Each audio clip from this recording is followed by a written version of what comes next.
محمد اللهم صل على مولانا محمد وعلى آل سيدنا مولانا محمد اللهم صل على مولانا محمد وعلى آل سيدنا مولانا محمد اللهم صل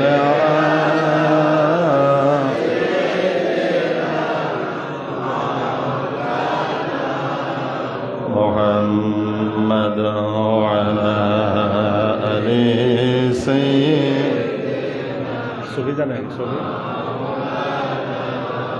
محمد اللهم صل على مولانا محمد وعلى آل سيدنا مولانا محمد اللهم صل على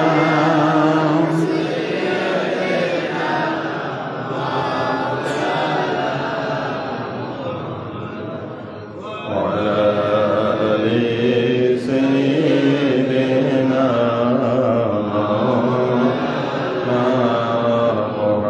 محمد اللهم صل على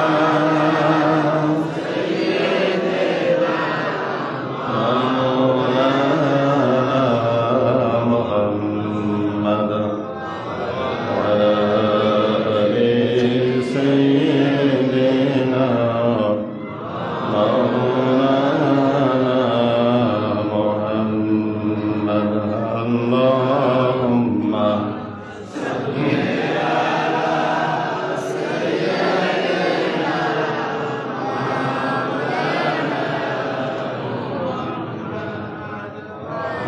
اللهم سيدنا مولانا محمد اللهم صل على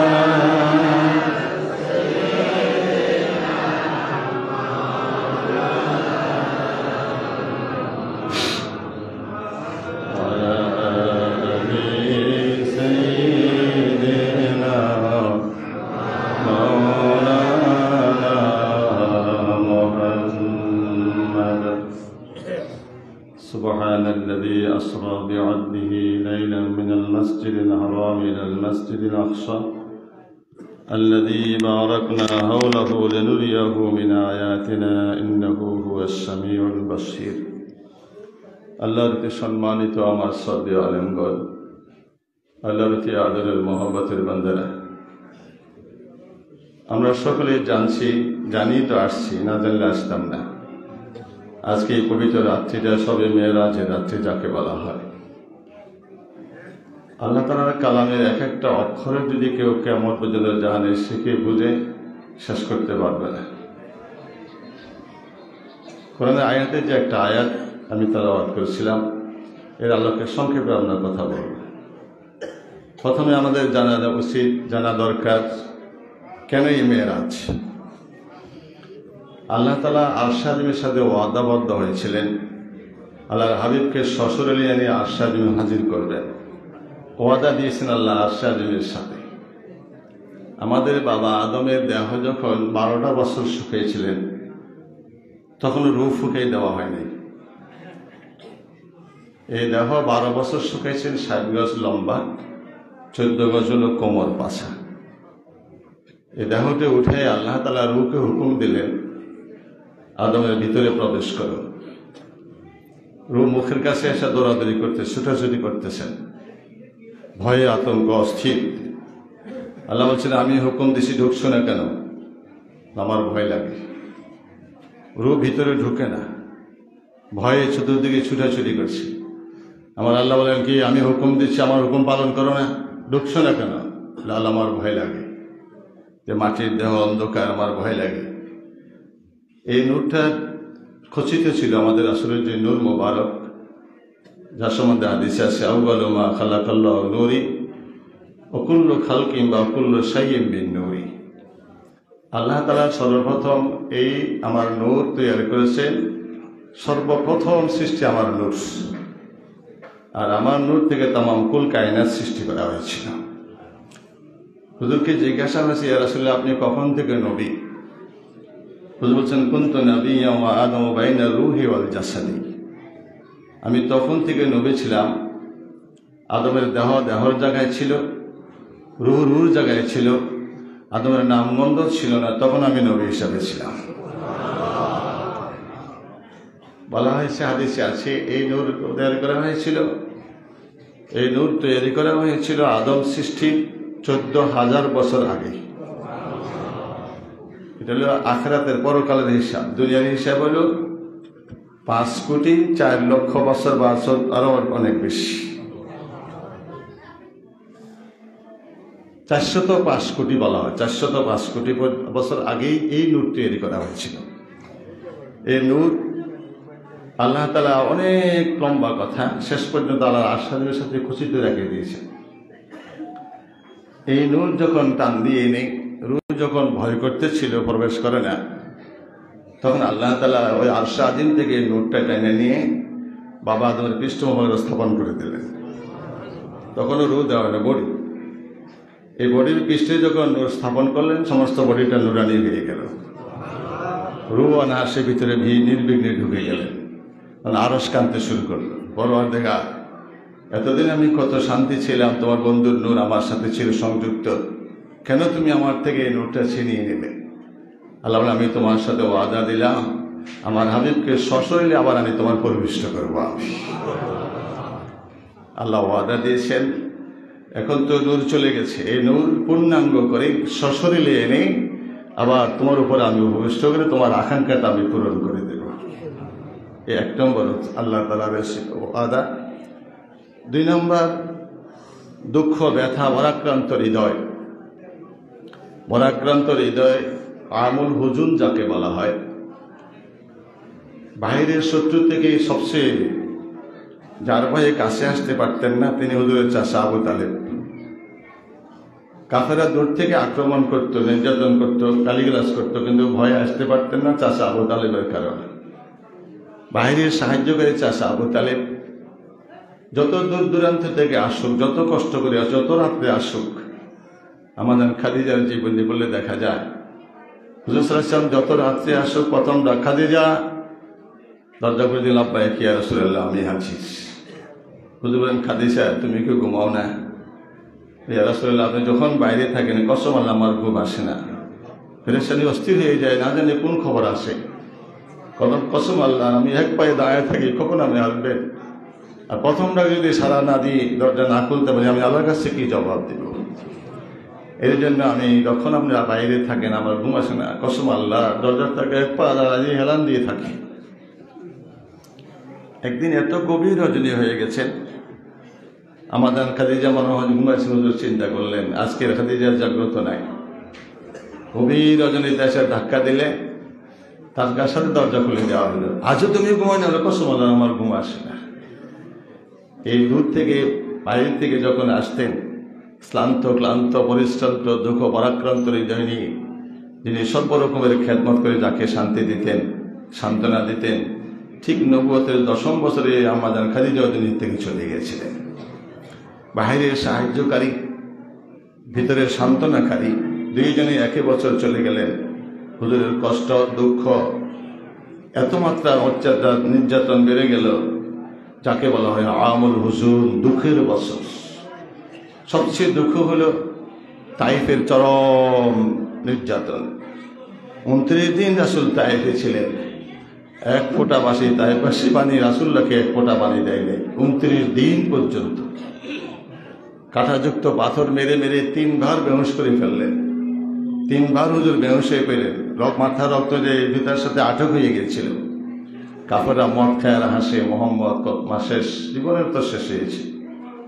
এত দুর্বল হুজুর, উঠতে পারেন না, চলতে পারেন না, লড়তে পারেন না। 29 দিন যদি কেউ এক ফোঁটা পানি না খায়, অবস্থাটা কেমন হবে? এই তাইফের চরম কষ্ট আল্লাহ নিজে পাঠাইছেন ফেরেশতা, আপনি অনুমতি দেন। দুদিক থেকে চতুর্দিকে তাইফের পাথরগুলো এনে চাপা দিয়ে সমস্ত তাইফবাসী ধ্বংস করে দিই। হুজুর বলছেন, জিবরাইল চলে যাও, আমি ধ্বংসের নবী না, আমি ধ্বংস করতে আসি নাই। আজকে আমার এরা স্বীকার করে নাই, এদেরকে ধ্বংস করার নির্দেশ দিই, কালকে কার কাছে কালমার দাবার দিব? আজকে এরা স্বীকার করেন, এমন একদিন আসবে এদের সন্তান আমার আল্লাহকে আল্লাহ বলে মেনে নেবে, আমাকে রাসূল বলে গ্রহণ করবে। সুতরাং আমি তাদেরকে ধ্বংস করার হুকুম দিতে পারি না। চিন্তা করেন, যেখানে আল্লাহ হুকুম দিলেন, রাসূল তা নিষেধ করলেন। এত কষ্ট, এত নির্যাতন। আমাদের আয়েশা বলে, ইয়া রাসূলুল্লাহ, স্বামী স্ত্রীতে গোসল ফরজ হয়ে গেছিল। বলি, ইয়া রাসূলুল্লাহ, আমার মন চায় আজকে একটু গোসল দিই। হুজুর বললেন, ব্যবস্থা করো। ব্যবস্থা করে হুজুর সাল্লাল্লাহু আলাইহি ওয়াসাল্লাম গেলেন। সংক্ষিপ্ত কথা, আমাদের আয়েশা গায়ের চাদরটা খুললেন, খুলে চোখে ঝরঝর করে পানি ঝরছে আর কাঁদতেছেন, টপ টপ করে পানি পড়ে। আয়েশা, তুমি কাঁদছো কেন? তুমি কেন কাঁদছো? ইয়া রাসূলুল্লাহ, যে শরীরে মশা মাছি বসা হারাম, এই শরীরে কি পক্স হয়েছে, বসন্ত হয়েছে? কিভাবে বলতে কালো কালো দাগ দেখা যায়, গর্ত দেখা যায়। এই কথা বলতে না বলতে আমার রাসূল কাঁদতে শুরু করলেন। আপনি কাঁদছেন কেন? আয়েশা কি স্মরণ করাই দিলে? কি স্মরণ করে না, আপনি কাঁদছেন কেন? দাগটা কিসের? বললেন, তাইফের দাগ, তাইফের দাগ, তাইফের দাগ। 3 বার বললেন, তাইফের দাগ, তাইফের দাগ, তাইফের দাগ। 3 বার বললেন, এটা তাইফের দাগ, কষ্ট। আমাদের আয়েশা জানতেন উহুদের ঘটনা, দান্দান মোবারক শহীদ হয়েছিল দুইটা। হুজুর বেহুশ হয়ে পড়ে গেছেন, অনেকক্ষণ বেহুশ অবস্থা ছিলেন, এটা আমাদের আয়েশা জানতেন। তাইফের ঘটনা আমাদের আয়েশা জানতেন না, হুজুর মতন বলেন অনেক। আমাদের আয়েশা কাঁদছেন, বলছেন, ইয়া রাসূলুল্লাহ, তাইফের কষ্টটা কি ওদের কষ্টের চেয়ে বেশি হয়েছে? আমাদের আয়েশা বলার রাসূল জবাব দিলেন, আয়েশা, তুমি জানো না, আমার সারা জিন্দেগির কষ্ট দিয়ে 1 পাল্লা দেওয়া হয়, তাইফের কষ্ট দিয়ে 1 পাল্লা দেওয়া হয়, তাইফের কষ্টের পাল্লা বাড়ি হয়ে যাবে। চরম নির্যাতন। 29 দিন ছিলেন একটা লোক মুসলমান। কত সৌভাগ্যবান তিনি। কষ্ট ক্লাস করে হুজুরে আসতেছেন তাইফের থেকে, পিছনে উল্টা পথ দিয়ে, বিপরীত দিয়ে, পাহাড়ের আলোয় পথ দিয়ে। দূর থেকে সাইবা এবং উতবা, আঙ্গুরের বাগানের মালিক, তারা দেখলেন দূর থেকে কি সুন্দর চেহারা, নূরে চমকিতেছে চেহারা। ও লোকটা যখন হাঁটে, তার উপরে মেঘে ছায়া দিয়ে হাঁটতেছে, মেঘ হাঁটে। লোকটা যখন বসে যায়, মেঘ থমকে দাঁড়ায় যায়। তারা আসলে এই লোকটার কি? নিশ্চয়ই তার দেবতার মহান পুরুষ হবেন। আর ক্লান্ত ক্লান্ত দেখা যায়, দুর্বল, হাঁটতে পারে না। তাদের একটা চাকর ছিল, তার নাম আদ্দাস। আদ্দাস, সেটা কাজ করে। ওই লোকটা দেখা যায় দেবতার মহান পুরুষ। ও যখন হাঁটে, আকাশের মেঘ হাঁটে, দাঁড়াইলে মেঘ দাঁড়ায় যায়, বসলে মেঘ স্থির হয়ে থাকে। নিশ্চয়ই দেবতার মহান পুরুষ হবে। কিছু আঙ্গুল ছিঁড়ে বলেন, যাও আঙ্গুলগুলো ওই লোকটাকে দিও। আদ্দাস কি করলেন, আঙ্গুলগুলো আইনা হুজুরের কাছে সামনে দিল। ওই যে মালিক দেখা যায় দাঁড়ায় আছে, ও দেখছে আপনি ক্লান্ত ক্লান্ত পরিশ্রান্ত, আপনি দেবতার মহান পুরুষ। তারা বুঝছেন, মালিকে আঙ্গুল দিচ্ছে, আঙ্গুল নেন। হুজুর টান দিয়ে উঠালেন, বিসমিল্লাহির রহমানির রহিম। থমকে গেলেন আদ্দাস। এমনি কি বললেন? কি বললেন? যে পরম পরাক্রমশালী মহাগৌরবান্বিত আমাকে আল্লাহ সৃষ্টি করেছেন, তোমাকে করছেন, সকলকে সৃষ্টি করছেন, সে স্রষ্টার নামে আমি গ্রহণ করেছি। বলে এটা কি করে বললেন? তোমার ভাই কোন জায়গায়? মোশেলে। আলহামদুলিল্লাহ, মোশেলে আমার ভাই ইউনুস আলাইহিস সালামের বাড়ি। ইউনুসকে কেমনে চিনলেন? বুঝে বলেন, ইউনুসও নবী, আমিও নবী। এক নবী আরেক নবীকে চিনি।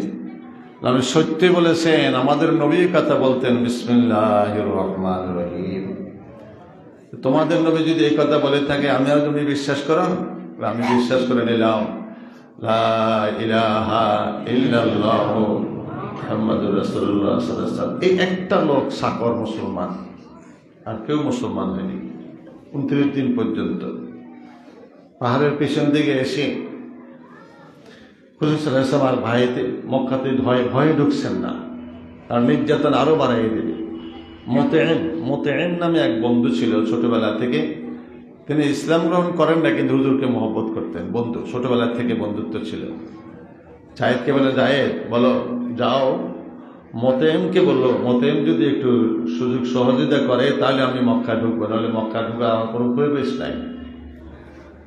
তাই যখন বললেন, মোতেম বলেন আল্লাহ রাসূলকে, দুদিন স্বীকার করেন না, তবু বলছেন যে আল্লাহ রাসূলকে আসতে বলো, আমি তাকে যতটুকু সম্ভব সহযোগিতা করব। এই অভয় বাণী পেয়ে হুজুর সাল্লাল্লাহু আলাইহি ওয়াসাল্লাম আস্তে আস্তে আস্তে মক্কার হেরামে ঢুকলেন। যারা হজে গেছে দেখছেন, গভীর রজনীতে হজে যায় হুজুর সাল্লাল্লাহু আলাইহি ওয়াসাল্লাম হুজুরের হজের যে যারা দেখছেন উম্মে হানি, বাবে উম্মে হানি যাকে বলা হয়, হুজুরের চাচাতো বোন আবু তালেব, ওনার ছেলে, ওনার মেয়ে আবু তালেবের মেয়ে উম্মে হানি, ওখানে রাস্তায় কোন অবস্থান করলেন।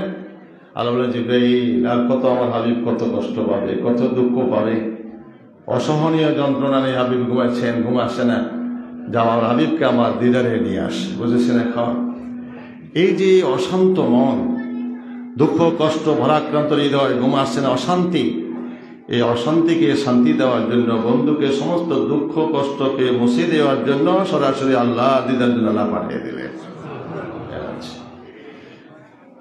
এরপরে তৃতীয় হলো সবচেয়ে যেটা, 1,24,000 পয়গম্বর, মতান্তরে 2,24,000 পয়গম্বর। রাসূল এলেন 313, মতান্তরে 315। এই 313 কিংবা 15 মধ্যে আমাদের রাসূল ছিলেন। এই রাসূলের ছাড়া যত রাসূল আসছেন, নবী আসছেন, সকলের কালমা নিজের নামের উপরে। একটা কালমা হলো শুধু মুসা কালিমুল্লাহ, আর কারো রাসূল সম্বোধন আল্লাহ করেন নাই। সম্মান, তাজিম, শ্রেষ্ঠত্ব স্বীকৃতির জন্য রাসূলের কালমা লা ইলাহা ইল্লাল্লাহ মুহাম্মাদুর রাসূলুল্লাহ। এই শ্রেষ্ঠত্ব বাহ্যিকভাবে দিই, সকল নবীর শ্রেষ্ঠ নবীর স্বীকৃতি শিখার জন্য, বোঝাবার জন্য, স্বীকৃতি দেওয়ার জন্য সরাসরি মেরাজ। বাকি নবীদের মেরাজ হয়েছে কালবের দৃষ্টিতে, কি দৃষ্টিতে? আর হুজুরের সরাসরি মেরাজ অস্বীকার করলে সে কাফের হয়ে যাবে। এখন কেন? হুজুর সাল্লাল্লাহু আলাইহি ওয়াসাল্লাম যখন মেরাজের অস্বাভাবিক ঘটনা যখন বর্ণনা শুরু করলেন, কিছু সাহাবী যারা নতুন সাহাবী হয়েছেন, তাদের মনে সন্দেহ ঢুকছিল। এই সন্দেহের কারণে তারাও কাফের হয়ে গেছিল। কি বলে এটা? 27 বছর মেরাজে চলে গেল, আসে দেখে জমজমের উজুর পানি এখনো চলতেছে, উজুর পানি এখনো ধাবিত হচ্ছে, দরজা করার এখনো লড়তেছে। এটা কি হয়? এই যেটা সন্দেহ করতে যায়, হুজুরের কথা যারা সন্দেহ করলো কাফের হয়ে গেল, তখনও কাফের হয়ে গেছে সাহাবীরা, নতুন সাহাবী। তো এখন তো আমরা সে মাকামে নাই। এটা যদি অস্বীকার করে সরাসরি কাফের হয়ে যাবে, কোরআনকে অস্বীকার করা হবে। একটা ইসরা, একটা মেরাজ, কথাগুলো বুঝতে চেষ্টা করুন। ইসরা মানে রাত্রের ভ্রমণ, লাইলান আই ওয়াক্তান কালিলান, সামান্য একটু রাত সময়ের মনে। একটা জিনিস খেয়াল রাখবেন, আল্লাহ তাআলা ফেরেশতাকে 2 দিন ছুটি দিচ্ছেন স্পেশাল ভাবে। ফেরেশতার কোনো ছুটি নেই, যার যার দায়িত্বে সে ব্যস্ত। 2 দিন ছুটি, একটা রাসূল যেদিন আগমন করছেন সেদিন, আর যেদিন রাসূল মেরাজ গিয়েছিলেন। সমস্ত পৃথিবীর চল বন্ধ। আগে বুঝাইতে অসুবিধা হইতো, এখন বুঝাইতে সহজ। আমেরিকার প্রেসিডেন্ট বাংলাদেশে আসবে, লালগালিচার সম্বর্ধনা বিমানবন্দরে, যে রাস্তা দিয়ে আসবে সুসজ্জিত সাজানো। যখন এই বিমানবন্দর থেকে রওনা হবে বঙ্গবন্ধুর দিকে, রাস্তার চতুর্দিকে সিকিউরিটি ম্যান হাজার হাজার সুশেল দিলেন। রিক্সা যেখানে, সাইকেল যেখানে, বাস যেখানে, কাজের স্টিফ, একটু লড়ছনে হুকুম, সাবধান দাঁড়াও, কে আসতেছে? আমেরিকার প্রেসিডেন্ট আসতেছে। তো আমেরিকার প্রেসিডেন্ট একজন মানুষ যদি মানুষকে সম্বোধনের জন্য দেশের চল বন্ধ করতে পারে, আল্লাহর বন্ধু, আল্লাহ প্রকাশ্য বিকাশী আল্লাহর বন্ধু, তার আগমনে, তার ভ্রমণে কি আল্লাহ পৃথিবীর চল বন্ধ করতে পারেন কি পারেন না? স্বাভাবিকভাবে একটা মানুষের জন্য যদি দেশের চল বন্ধ, যে রাস্তা সে আসবে সে রাস্তায় গাড়ি ঘোড়া নেই, সব সোশ্যাল দিয়ে হাজার হাজার সিকিউরিটি ম্যান, রাস্তার দুই ধারে কেমন অগণিত অসংখ্য সেনাবাহিনী নিযুক্ত নিরাপত্তার জন্য। আবার যে রাস্তা আসবে সমস্ত যানবাহন বন্ধ, ঠিক না ঠিক? কেন? তার সম্মান। যে মানুষ যদি মানুষের সময়তে দেশের স্থল বন্ধ করতে পারে, ওই সময় ওই মুহূর্তে যতক্ষণ সে শহরে থাকে, আমার আল্লাহকে আল্লাহর বন্ধুর জন্য কি পৃথিবীর চল বন্ধ করতে পারেন কি পারেন না? ঠিক এই চল বন্ধ, দায়িত্ব শেষ। দায়িত্ব শেষ মানে যিনি যেই দায়িত্বে আছেন ফেরেশতা, কেন আমাদের দায়িত্ব বন্ধ? আমার বন্ধু আমাদের আসছে, দায়িত্ব জন বন্ধ, ছুটির জন্য আমরা পাইছি, তোমার বন্ধুকে আমরা একটু দেখব, যাও। ইসরা হলো ঠিক বাইতুল্লাহ থেকে বাইতুল মাকদাস পর্যন্ত ভ্রমণ, এটাকে ইসরা বলা হয়। ইসরা আই লাইলান আই ওয়াক্তান কালিলান, সামান্য একটু রাতের সময়। এই সময় হিসাব করছে 27 বছর চলে গেছে। কত বছর? 27 বছর। ইসরা একটা শব্দ খেয়াল করছেন, সুবহান। সুবহান বলতে আমরা অস্বাভাবিক, সুবহানাল্লাহ, যেটা কোনো স্বাভাবিক জ্ঞানে বুদ্ধিতে আসে না, এটা অস্বাভাবিক, এটা সুবহানাল্লাহ, এটা পাক পবিত্র। ঠিক আল্লাহ তাআলা এই জন্য মেরাজটা সশলে প্রমাণ বোঝার জন্য সুবহান শব্দ ব্যবহার করছে। অস্বাভাবিক, যেটা স্বাভাবিক জ্ঞানে আসবে না, যে চিন্তা তোমরা করে যাই বেঈমান হয়ে যাবা, এই জন্য সুবহান শব্দ সাবধান, এটা এমন একটা ঘটনা যেটা স্বাভাবিক জ্ঞানে আসবে না, কিন্তু আল্লাহ জন্য সুবহান শব্দ ব্যবহার করছে সেখানে। আর একটা শব্দ কি খেয়াল করেন, আব্দ। আব্দুল মানে বান্দা। আব্দুল মানে কি? বান্দা। রূহ এবং দেহের সমন্বয় বডিকে বলা হয় আব্দ। রূহ নেয়, এই দেহকে আব্দ বলা যায় না। আসরা বিআবদিহি, এই ইসরা ভ্রমণ করেছেন তার বন্দাকে। তো ভ্রমণ করেছেন বন্দাকে, বন্দা যদি রূহ নাও বন্ধ হইল কেমনে? স্বপ্নে তো অনেকে বেহেশতে চলে যান, স্বপ্নে অনেকে দোজখে যায়, স্বপ্নে হিয়ালে দোয়া, কাকে দোয়া, প্লেনে উড়েন, ও দেখছেন না? এইখানে স্বপ্ন আব্বানি আব্দিহি মানি তার বান্দাকে সশরীরে, স্পষ্ট কোরআনে আয়াত হিসেবে দিয়েছে সশরীরে। এই জন্য সেটা দেখতে হবে কোরআনের আয়াতের যে নস দলিল, যারা আলেন তারা বলবেন 4 প্রকার: ইশারাতুন নস, ইবারাতুন নস, দালালাতুন নস, ইক্তেদাউন নস। সূরা নাজমের মধ্যে সরাসরি ইশারা রয়ে গেছে হুজুরের ভ্রমণের কথা, তাহলে সুতরাং এটা মানে না, অস্বীকার করা যাবে না। আর পবিত্র সেই মহান সত্তা, তিনি তার বন্দাকে ইসরা ভ্রমণ করাইয়াছিলেন। এই বন্দা বলতে রূহ এবং দেহ সংযুক্ত তাকে বলা হয় বন্দা। যার রূহ আর দেহ আলাদা আলাদা তাকে বন্দা বলা হয় না। কথা কি বুঝতে অসুবিধা হয়েছে আপনাদের? এই জন্য আল্লাহ আব্দিহি শব্দ ব্যবহার করেছে। সুতরাং স্বীকার করতে হবে, বেআবদিহি বলতে বন্দা ওই বন্দাকে বোঝায় যার রূহ এবং আত্মা দেহ একসাথে সংযুক্ত। সুতরাং এটা স্বপ্ন হইতে পারে না। আর আসরা বলতে কি বোঝায়? ইসরা মানে বাইতুল্লাহ থেকে বাইতুল মাকদাস, যে ভ্রমণটা মানে ইসরা বলা হয়, এটা কি বলা হয়? ইসরা। আর বাইতুল মাকদাস থেকে আশ্বাস মেরাজ, দুটা ভাগ, একটা ইসরা একটা মেরাজ। হুজুর সাল্লাল্লাহু আলাইহি ওয়াসাল্লামকে যখন প্রথমে কাবা করে উদার হুজুরের চাচাতো বোন উম্মে হানির করে সালু মুক্ত করে দেওয়া হলো। হুজুর, আমি ঘুমাই, আমার দিল জাগ্রত থাকে, আমার পাশে কি কথা বলে আমি সব শুনি, আমি ঘুমাই, আমার ওযু নষ্ট। তাহলে হুজুরের ঘুম কি আমাদের ঘুম এক ঘুম হইল? হুজুর বললেন, আমি দেখলাম চালটা উন্মুক্ত হয়ে গেল। দুইজনে আসে, আমার একজন পায়ের ধারে, একজন মাথার ধারে বসলো। একজনকে জিজ্ঞাসা করছে, এই উনাকে কি আল্লাহ দিদারে নেওয়ার জন্য নির্দেশ করা? যিনি পায়ের ধারে তিনি বলেন হ্যাঁ। এই দুইজনে এই হ্যাঁ অবস্থায় উন্মুক্তর সাথে এইভাবে ছাদের উপরে দিয়ে নিয়ে ওই যে যেখানে হাতেম শরীফ আছে হাতেম শোয়াই দিয়েছে। চাচা আমির হামজা আরো অনেকে শোয়া ছিল, শোয়া এরপরে দুইজন চলে গেল। কিছুক্ষণ পরে আবার 3 জন আয়সা হুজুরকে কোলে করে নিয়ে জমজমের পুকুরের কাছে গেলেন। জমজমের কাছে নিয়ে আমরা থেকে হার্ট এই বললো কন্টনালি, আর এটা হলো বক্ষ সিনা বলা হয়, open heart surgery. Open heart surgery জানেন না? এটুকু করা, এতে কন্টনালি থেকে এটা হার্টের সেই করা, এটা আল্লাহ শিখিয়ে দিয়েছেন। কে শিখিয়ে দিয়েছেন? আল্লাহ। হুজুর সাল্লাল্লাহু আলাইহি ওয়াসাল্লামের ওপেন হার্ট সার্জারি 4 বার হয়েছে। কতবার? অর্থাৎ বক্ষ বিদীর্ণ, এটার নাম কি? বক্ষ বিদীর্ণ। একটা হলো বক্ষ প্রশস্ত, আর হলো বক্ষ বিদীর্ণ। শক্কে সদর, সরেহে সদর। এটা বক্ষ বিদীর্ণ করা, এটা বক্ষ প্রশস্ত করা। আর ভিতরে সরে সদর বা সক্ষ সদর, হুজুরের বক্ষ বিদীর্ণ করা হয়েছে, এই কন্ট্রোল থেকে পর্যন্ত ফাড়ি ফেলা হয়েছে 4 বার।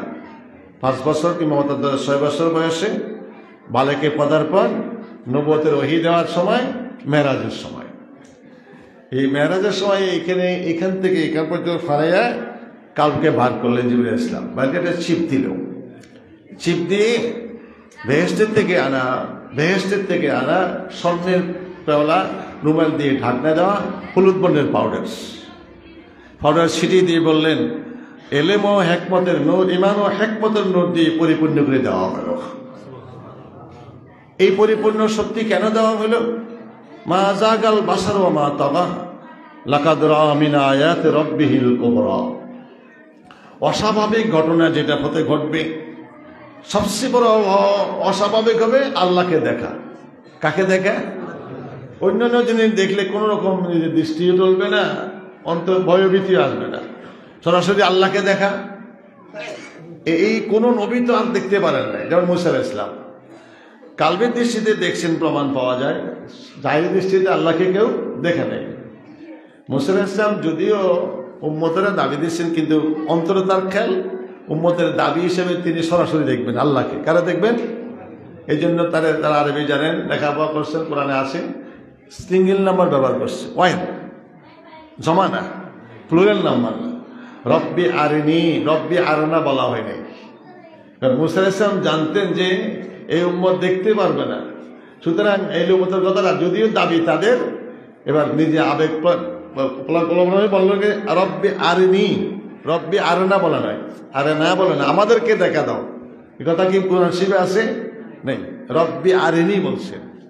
যদিও সাথীরা দাবি করে আমাকে দেখ, আমরা আল্লাহকে দেখব, এই দাবি আল্লাহ কখনো মানে নিবেন না, মুসা জানেন। এবং দাবিটা পেশ করতে তিনি বলছেন, এদের দাবি ঠিকই, কিন্তু হাকিকত আমি এদের সাথে তোমাকে দেখতে চাই। 1 বছর রব্বি আরিনি, দেখা দাও আল্লাহ, আমি তোমাকে এক নজর দেখবো। আমরা বলে না, এখানে বলছে সিঙ্গেল নাম্বার, ওয়াহিদ। তাহলে মুসা জানতেন যে কোনো সাধারণ উম্মত কখনো আল্লাহকে দেখা সম্ভব হবে না, যদিও সে তারা দাবি দেয়। এই দাবিটা সামনে রেখে আবেগে বললেন, আল্লাহ তারা তো দেখো ভর্তি রইল, খেয়াল তো দেখা সম্ভব হবে না, তা আমি নবী এক নজর দেখতাম চাই। নবীটা কেমন নবী? 70,000 নবীর সর্দার। কত হাজার? 70,000 নবীর সর্দার। তাহলে এত বড় উল আজম পয়গম্বর, যিনি প্রতিদিন আল্লাহর সাথে 100 বার কথা বলেন, তাহলে আল্লাহকে দেখা সম্ভব হবে? দাবি দিবেন রব্বি আরিনি। আল্লাহ বললেন, তারানি ইয়া মুসা, কখনো তোমার এই চর্ম চোখে আমাকে দেখা সম্ভব হবে না। চিন্তা করেন, উলুল আজম পয়গম্বর, যিনি 70,000 নবীর সর্দার, যিনি আল্লাহর সাথে প্রতিদিন 101টা কালাম করেন, প্রতিদিন, কোনোদিন বাদ নেই, তাকে আল্লাহ ধমক দিচ্ছেন, লান তারানি ইয়া মুসা, কখনো এই চর্ম চোখে দেখা সম্ভব হবে না। মুসার আবেগে দিল, মরে যায়, জ্বলে যায়, তবু এক নজর সামনে কারো চাবে আল্লাহ এক নজর দেখবো। আল্লাহ করা সম্ভব না, কত দেখবো? তাহলে আল্লাহ যদি দেখতে চাও, ওয়ালাকিন ইনজুর ইলাল জাবালি ফাইন ইস্তাকাররা মাকানাহু ফাসাওফা তারানি। ওই যে দেখছো পাহাড় থেকে কথার শব্দ আসে, কার? আল্লাহর কালাম আসে, কথাগুলো শোনা যায়, বাক্যগুলো শোনা যায়। পাহাড়ে বা গাছের মধ্যে কি আল্লাহ আছেন? না, বহু দূরে সুঙ্গা আছে মাইকের, আমি কথা বলতেছি, সুঙ্গা দিয়ে বাইরেছি, সুঙ্গা দিয়ে কি আমি আসি নাকি? তো সুঙ্গা তো বহু দূরে, যে সুঙ্গা দিয়ে কথা বাইরেছে, সুঙ্গা দিয়ে কি আমি আছি? আল্লাহ হিয়াতে, কোনো আকৃতি না, নিরাকার। আল্লাহর কথার শব্দটা গাছের বেদি বাইরে দিস, যেমন আমার কথাটা সুঙ্গা দিয়ে বাইরে যাচ্ছে। আমি যদি সুঙ্গার সাথে কথা বলি, আমার কথা কি এই মসজিদের বাইরে যাবে বা রাস্তার বাইরে যাবে না। কিন্তু এখন কতটুকু শোনা যাচ্ছে? 1.5-2 মাইল 3 মাইল শোনা যায়। অনেকে ঘুমাইতে পারে না, অনেকে নামাজও নষ্ট হয়ে যায়, তো কথা। তাহলে এই আওয়াজটা ও সুঙ্গার থেকে বাড়িয়েছে, কোথায় বাড়িয়েছে? কিন্তু আওয়াজ মূলত কার? তা আমি তো এখানে বসে আছি, আমি তো সুঙ্গার ভিতরে নেই।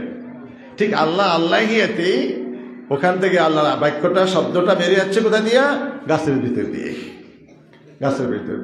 তো তুমি যদি আমার দেখতে চাও, তুমি পাহাড়ে গাছের দিকে তাকাও। ফালাম্মা তাজাল্লা রাব্বুহু লিল জাবালি জাআলাহু দাক্কান ওয়া খাররা মূসা সাইকা। 70,000 নূরের পর্দা ভেদ করে একটা নূরের তাজাল্লি ঝিলিক। যারা তরিকতের সারে তারা বোঝে তাজাল্লি বার্ক, বিদ্যুৎ যে চমকে না আকাশে, এই চমকানোকে বার্ক বলা হয়, তাজাল্লি বার্ক। আল্লাহ তাআলা জালালাতুন নূরের একটা তাজাল্লি নিক্ষেপ করলেন পাহাড় উপরে। কোথায়?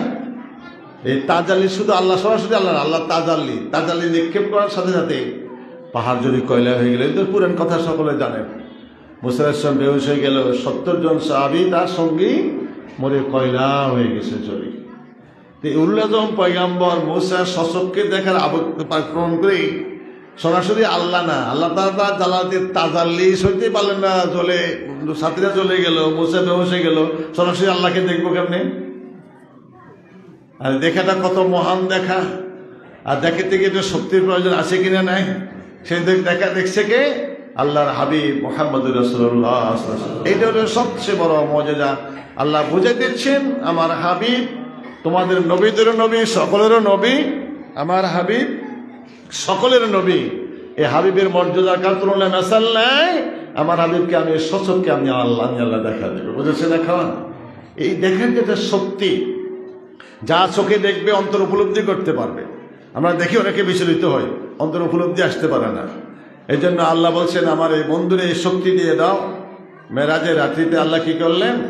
জমজমের পানি দিয়ে কালকে পরিষ্কার করে আল্লাহর পক্ষ থেকে হিকমত ও ইলমের নূর দিয়ে শক্তিশালী করে দিলেন, যেন সামনে যত অস্বাভাবিক যা দেখবে দৃষ্টি যেন না টলে, অন্তর যেন বিচলিত না হয়, ভয় যেন না আসে। কি দেখলাম আমার ভয় লাগে, দেখতে যেন অসুবিধা না হয়, অন্তরে যেন বিচলিত না হয়, যাহা দেখে তা যেন হুবহু উপলব্ধি করতে পারে। এই জন্য যে শক্তি দরকার, সেই শক্তিটা আল্লাহ দিয়ে দিলেন বেহেশত থেকে দিয়ে, নূরের পাউডার দিয়ে কালবের মধ্যে দিয়ে দিলেন। যা দেখবে তা বাহ্যিক দৃষ্টি দেখবে, যেন দৃষ্টি যেন না টলে, অন্তর যেন বিচলিত না হয়। কোরআনে আছে মা জাগাল বাসার ওয়া মা তাগা লাকাদ রাআহু মিন আয়াতি রাব্বিহিল কুবরা। তার দৃষ্টিও টলে নাই, অন্তরও বিচলিত হয় নাই, যে রবের পক্ষ থেকে যে মহান নিদর্শনগুলো দেখছেন তার দৃষ্টিও টলে নাই, অন্তরও বিচলিত হয় নাই। ওই শক্তি দিয়ে দিলেন জমজমের পানি দিয়ে কাল পরিষ্কার করে নূরের পাউডার দিয়ে দিয়ে। এবার হুজুর শিখরের সত্য উঠলেন বোরাক, গাদার চেয়ে ছোট, গাদার চেয়ে বড়, খচ্চরের চেয়ে ছোট, সাদা রপ্রপ নূরের একটা রপ্রপ হাজির করলো, বোরাক হাজির করলো। হুজুর ওঠেন, এই বোরাকের ভ্রমণ এই জমজমের কুবে তথা বাইতুল মাকদাস, বাইতুল্লাহ থেকে বাইতুল মাকদাস, এটা এই বোরাকে ভ্রমণ, এটা ইসরা বলা হয়। এটা কি বলা হয়? ইসরা। সুবহানাল্লাযী আসরা আসেনি কোরআনে? এই ইসরাটা বলা হয় বাইতুল্লাহ থেকে বাইতুল মাকদাস পর্যন্ত ভ্রমণটাকে ইসরা বলা হয়। কোরআন দ্বারা প্রমাণিত। কোরআন অস্বীকার করলে ইমান থাকবে? তো যদি অস্বীকার করে ইমান আছে নাকি? এবার খেয়াল করেন ইসরা। বোরাক হুজুরকে ফিটে নেবে, লেখাম তো দেখছেন জিবরাইল আলাইহিস সালাম, কিন্তু বোরাক লাফালাফি করতেছে, হুজুরকে নিতেছে না পিঠে, লাফালাফি করে। এই চুপ, বেয়াদবি করছো, চিনি দিকে চিনি। তাহলে বেয়াদবি করছে কেন? বলো বেয়াদবি না। তো কেন? আমার ইচ্ছা দাবি হলো আজকে আমার পিঠে করে আল্লাহর দিদারে যাবে। আমার দাবি হাসরের দিন রওজা মুবারক থেকে উঠে আমার পিঠে করে আরশাদ নিয়ে যাবে, আরশাদ নিচে যাবে। আমার এই দাবিটা পালনের জন্য করছি। জিবরাইল আলাইহিস সালাম ছেড়ে হুজুরের চেহারার দিকে। হুজুর হাসি দিয়ে বললেন, হাত বললেন, ঠিক আছে তোমার ওয়াদাটা আমি মেনে নিলাম। চিন্তা করেছেন এখন ওই বোরাকটা রেখে দেওয়া হয়েছে, এখনো বেহেশতে আছে। হাসরের দিন রাসূলের রওজা পাঠিয়ে দেওয়া হবে, ওই বোরাকের পিঠে হুজুর রওজার থেকে আরশাদের নিচে মাকাম মাহমুদে যাবে। বুঝেছেন এখন? এই যে বোরাক পিঠের চড়ছে অনেক লম্বা, কত ঘন্টা সময় দরকার হবে। মূলত কথা বলতেছি, যাইতেছেন রাসূল সাল্লাল্লাহু আলাইহি ওয়াসাল্লাম, স্বাভাবিক দৃষ্টি, স্বাভাবিক দৃষ্টি মানে এক একটা কদম আমার স্বাভাবিক দৃষ্টির বাইরে পড়ে। এক কদম দিয়ে হুজুর নামছেন, জিবরাইল আলাইহিস সালামকে বলেন 2 রাকাত নামাজ পড়েন। জিবরাইল আলাইহিস সালাম বললেন কোথায় নামছেন ইয়া রাসূলুল্লাহ? চিনি না। বলে ইয়াসরিব, এটা আপনার হিজরতের স্থান। কার স্থান? এখান থেকে আপনি মক্কা থেকে হিজরত করে এখানে আসবেন, সব সবুজ ঘাস আর গাছ। তাহলে জায়গা ভ্রমণ করা কি আমাদের বেদাত না নাজায়েজ? তা আল্লাহ নিজে তো দেখাইলেন, দেখেছে কি দেখে নেই? অস্বীকার ইমান নষ্ট হয়ে যাবে। আল্লাহর অস্বাভাবিক ঘটনা দেখার জন্য সবর করা জায়েজ আছে। কোরআনে ইশারা দিচ্ছেন, কুল সিরু ফিল আরদি সুম্মা নজুরু কাইফা কানা আকিবাতুল মুকাজ্জিবিন। তোমরা পৃথিবী ভ্রমণ করো, দেখো মৃত্যুর পদ্ধতি কি পরিণাম করছে, দেখো সচক্ষে, দেখলে ইমান মজবুত হবে, ঠিক না? তো অস্বাভাবিক ঘটনাগুলো দেখলে কি ইমান মজবুত হবে না? এই জন্য তো দেখা। আর এরা এগুলো হারাম করে দিচ্ছি। যাই হোক, আল্লাহ নিজে ভ্রমণ করাইছেন, করছে করে নাই? হুজুর নামের 2 রাকাত নামাজ পড়েন, পড়ছেন, কোথায় নামলেন চিনি না, ইয়াসরিব আপনার হিজরতের স্থান। তাহলে হিজরত যে করবে আগে কি জানাই দিছে, কি জানাই দেয় নেই? অত্যাচার, নির্যাতন, নিষ্পীড়ন, কষ্ট, দুঃখ, ব্যথা থাকতে পারছেন না মক্কায়, দিদারে তো নিচ্ছে, আবার যেখানে আসবেন হিজরত করে দেখাই দিচ্ছি। আবার উঠলেন, এই হুজুরের দৃষ্টি সীমার বাইরে একটা কদম, হুজুর নামলেন, কোথায় নামলেন? হুজুর ইসলাম 2 রাকাত নামাজ পড়েন, পড়ছে, কোথায় নামলেন? জিজ্ঞেস হুজুর কোথায় নামছেন? চিনি না তো, তুরে চাই না, যেখানে আল্লাহর সাথে মুসার সাথে কথা। হুজুর সাল্লাল্লাহু আলাইহি ওয়াসাল্লাম বললেন, আমার ভাই মুসার কবর দিকে তাকাইলাম, সামনে কবর, দেখলেন আমার ভাই মুসা কবরে দাঁড়াইয়া নামাজ পড়তেছে। মুসা আলাইহিস সালাম কবরে দাঁড়াইয়া নামাজ পড়ে সহিহ হাদিসে আছে, আর আমরা নবী মরি মাটির সাথে মিশে গেছি। ওরা সহিহ হাদিস প্রমাণ করে আমাদের মতোই মরে গেছে। আর যুবকেরা ফেসবুক চাই বিদেশ থেকে আসে, এত বড় ডক্টরের দিকে এসে কম জানে না, এটাই ঠিক, সব ঠিক হয়ে গেল। তারা রাসূলুল্লাহকে হায়াতুন নবীর শিকার, যারা রাসূলকে হায়াতুল শিকার করে তারা ঈমান হারা, পথভ্রষ্ট। কথা বলছেন এখন মুসা আলাইহিস সালাম সহিহ মুসলিম হাদিসে আছে, মেরাজের ঘটনা, দাঁড়ায় কবরে নামাজ পড়ে, আর আমাদের নবী নাকি আমাদের মতোই মিশে গেছে। এই যে আকীদাগুলো, ওগুলো হারাম, খেয়াল লাগবে, এই জন্য কথাটা বলতে হয়। এরপরে আবার চললেন, নামলেন, কোথায় নামলেন? হুজুর 2 রাকাত নামাজ, কোথায় চিনি না, বেতলহাম। তাহলে জায়গার মর্যাদা আছে কিনা নেই? বেতলহাম ইসরায়েলের আগমনের স্থান, যেখানে ইসরায়েল আগমন করছে। এরকম অনেক অস্বাভাবিক জায়গা দেখা গেলে, কদুর গেছেন, ডান দিক থেকে আওয়াজ, বাম দিক থেকে আওয়াজ, ডান দিকের আওয়াজ ইহুদিদের আওয়াজ, বাম দিকের আওয়াজ নাসারার আওয়াজ। কি সুন্দর উপসী দুনিয়ার ডাক, ইয়া মুহাম্মদ, ইয়া মুহাম্মদ। হুজুর খেয়াল করলেন না? হুজুর যদি খেয়াল করে ডাকে সারা দিতেন, আপনার উম্মত সব দুনিয়ায় হয়ে যেত। এটা দুনিয়ার ডাক, সাকচর্য, সৌন্দর্য। তার যারা প্রকৃত উম্মত, তারা দুনিয়ার সাকচর্য, চাকচক্য, সৌন্দর্যের মধ্যে তারা আকৃষ্ট হন না। দুনিয়াকে তারা লাথি মেরে পরকালের দিকে তারা চিন্তা করেন। বুঝেছেন এখন? আসসালামু আলাইকা ইয়া আউয়ালু, আসসালামু আলাইকা ইয়া আখিরু, আসসালামু আলাইকা ইয়া হাসরু। ডাকতেন রাসূলুল্লাহ সাল্লাল্লাহু আলাইহি ওয়াসাল্লাম, যেগুলোকে আসসালাম বুঝেও জানেন কে? মুসা আলাইহিস সালাম, ঈসা আলাইহিস সালাম আপনাকে, ঈসা আলাইহিস সালাম আপনাকে সালাম দিচ্ছে। আসসালামু আলাইকা ইয়া আউয়ালু, আসসালামু আলাইকা ইয়া আখিরু, আসসালামু আলাইকা ইয়া হাসরু। এবার সালাম দিচ্ছে ঈসা আলাইহিস সালাম। যাতে বাইতুল মাকদাস, হুজুর সাল্লাল্লাহু আলাইহি ওয়াসাল্লাম একটা পাথরের পা দিয়ে নামলেন, চাপ পড়ে গেল পাথরের দাগ। জিবরাইল আলাইহিস সালাম উঠতে নামতে কষ্ট হলো, গোড়া একটা পাথর এনে দিলেন। হুজুর সাল্লাল্লাহু আলাইহি ওয়াসাল্লাম পাথরের চাপ দিয়ে দিলেন, নামলেন, পাথরের জবান খুলে গেল। বলছেন, পরওয়ারদিগার, তোমার হাবিবের পায়ের কদমের মোবারকের আমারও চাপ পড়ছে। আমার দাবি, কিয়ামত পর্যন্ত কারো যেন পায়ের আঘাত আমার গায়ে না লাগে। যে পাথরের রাসূল সাল্লাল্লাহু আলাইহি ওয়াসাল্লামের পায়ের চাপ, সেই পাথরের অন্য গায়ে লাগলে বেয়াদবি হবে না? ধাক্কা লাগলে আল্লাহ দোয়া কবুল করে তাকে উপরে উর্ধ্ব জগতে উঠে নিলেন। আজ পর্যন্ত কেউ বলতেন সে পাথরটা কোথায় চলে গেছে, ওই পাথর আর নেই। চিন্তা করেন, হুজুর সাল্লাল্লাহু আলাইহি ওয়াসাল্লাম এভাবে নামলেন, হুকুম দিল। ওই যেখানে নবীরা, আগের জমানার নবীরা ইয়ার ছিদ্র আসছিল, ছিদ্র দিয়ে রশি বাঁধতে বা ঘোড়ার বাঁধত, গোট বাঁধত, ওই ছিদ্রটা ছিল মরা, যেটা গুথাই ঠিক করে দিচ্ছি, রশি বাঁধছে, বোরাকে রশি বাঁধছে। যেটা আজান দিলেন, সমস্ত নবীরা শুরু থেকে শেষ করে সমস্ত নবীরা রাসূলরা হাজির। নবী রাসূলদের, নবীদের হলো 4 কাতার, 3 কাতার, রাসূলদের 3 কাতার, নবীদের 4 কাতার, পিছনে সব ফেরেশতা। কোন ফেরেশতা? বাইতুল্লাহ থেকে বাইতুল মাকদাস পর্যন্ত যত ফেরেশতা দুনিয়ার দায়িত্ব ছিল, সকলের একটা ছুটির দিন কি রাসূলকে এক নজর দেবে, কোনো কাজ নাই। যেখান থেকে বেরিয়েছেন জমজমের পানি, এই যে ছুটলো, এই রয়ে গেল, এই যে চলছে রয়ে গেল কতদিন?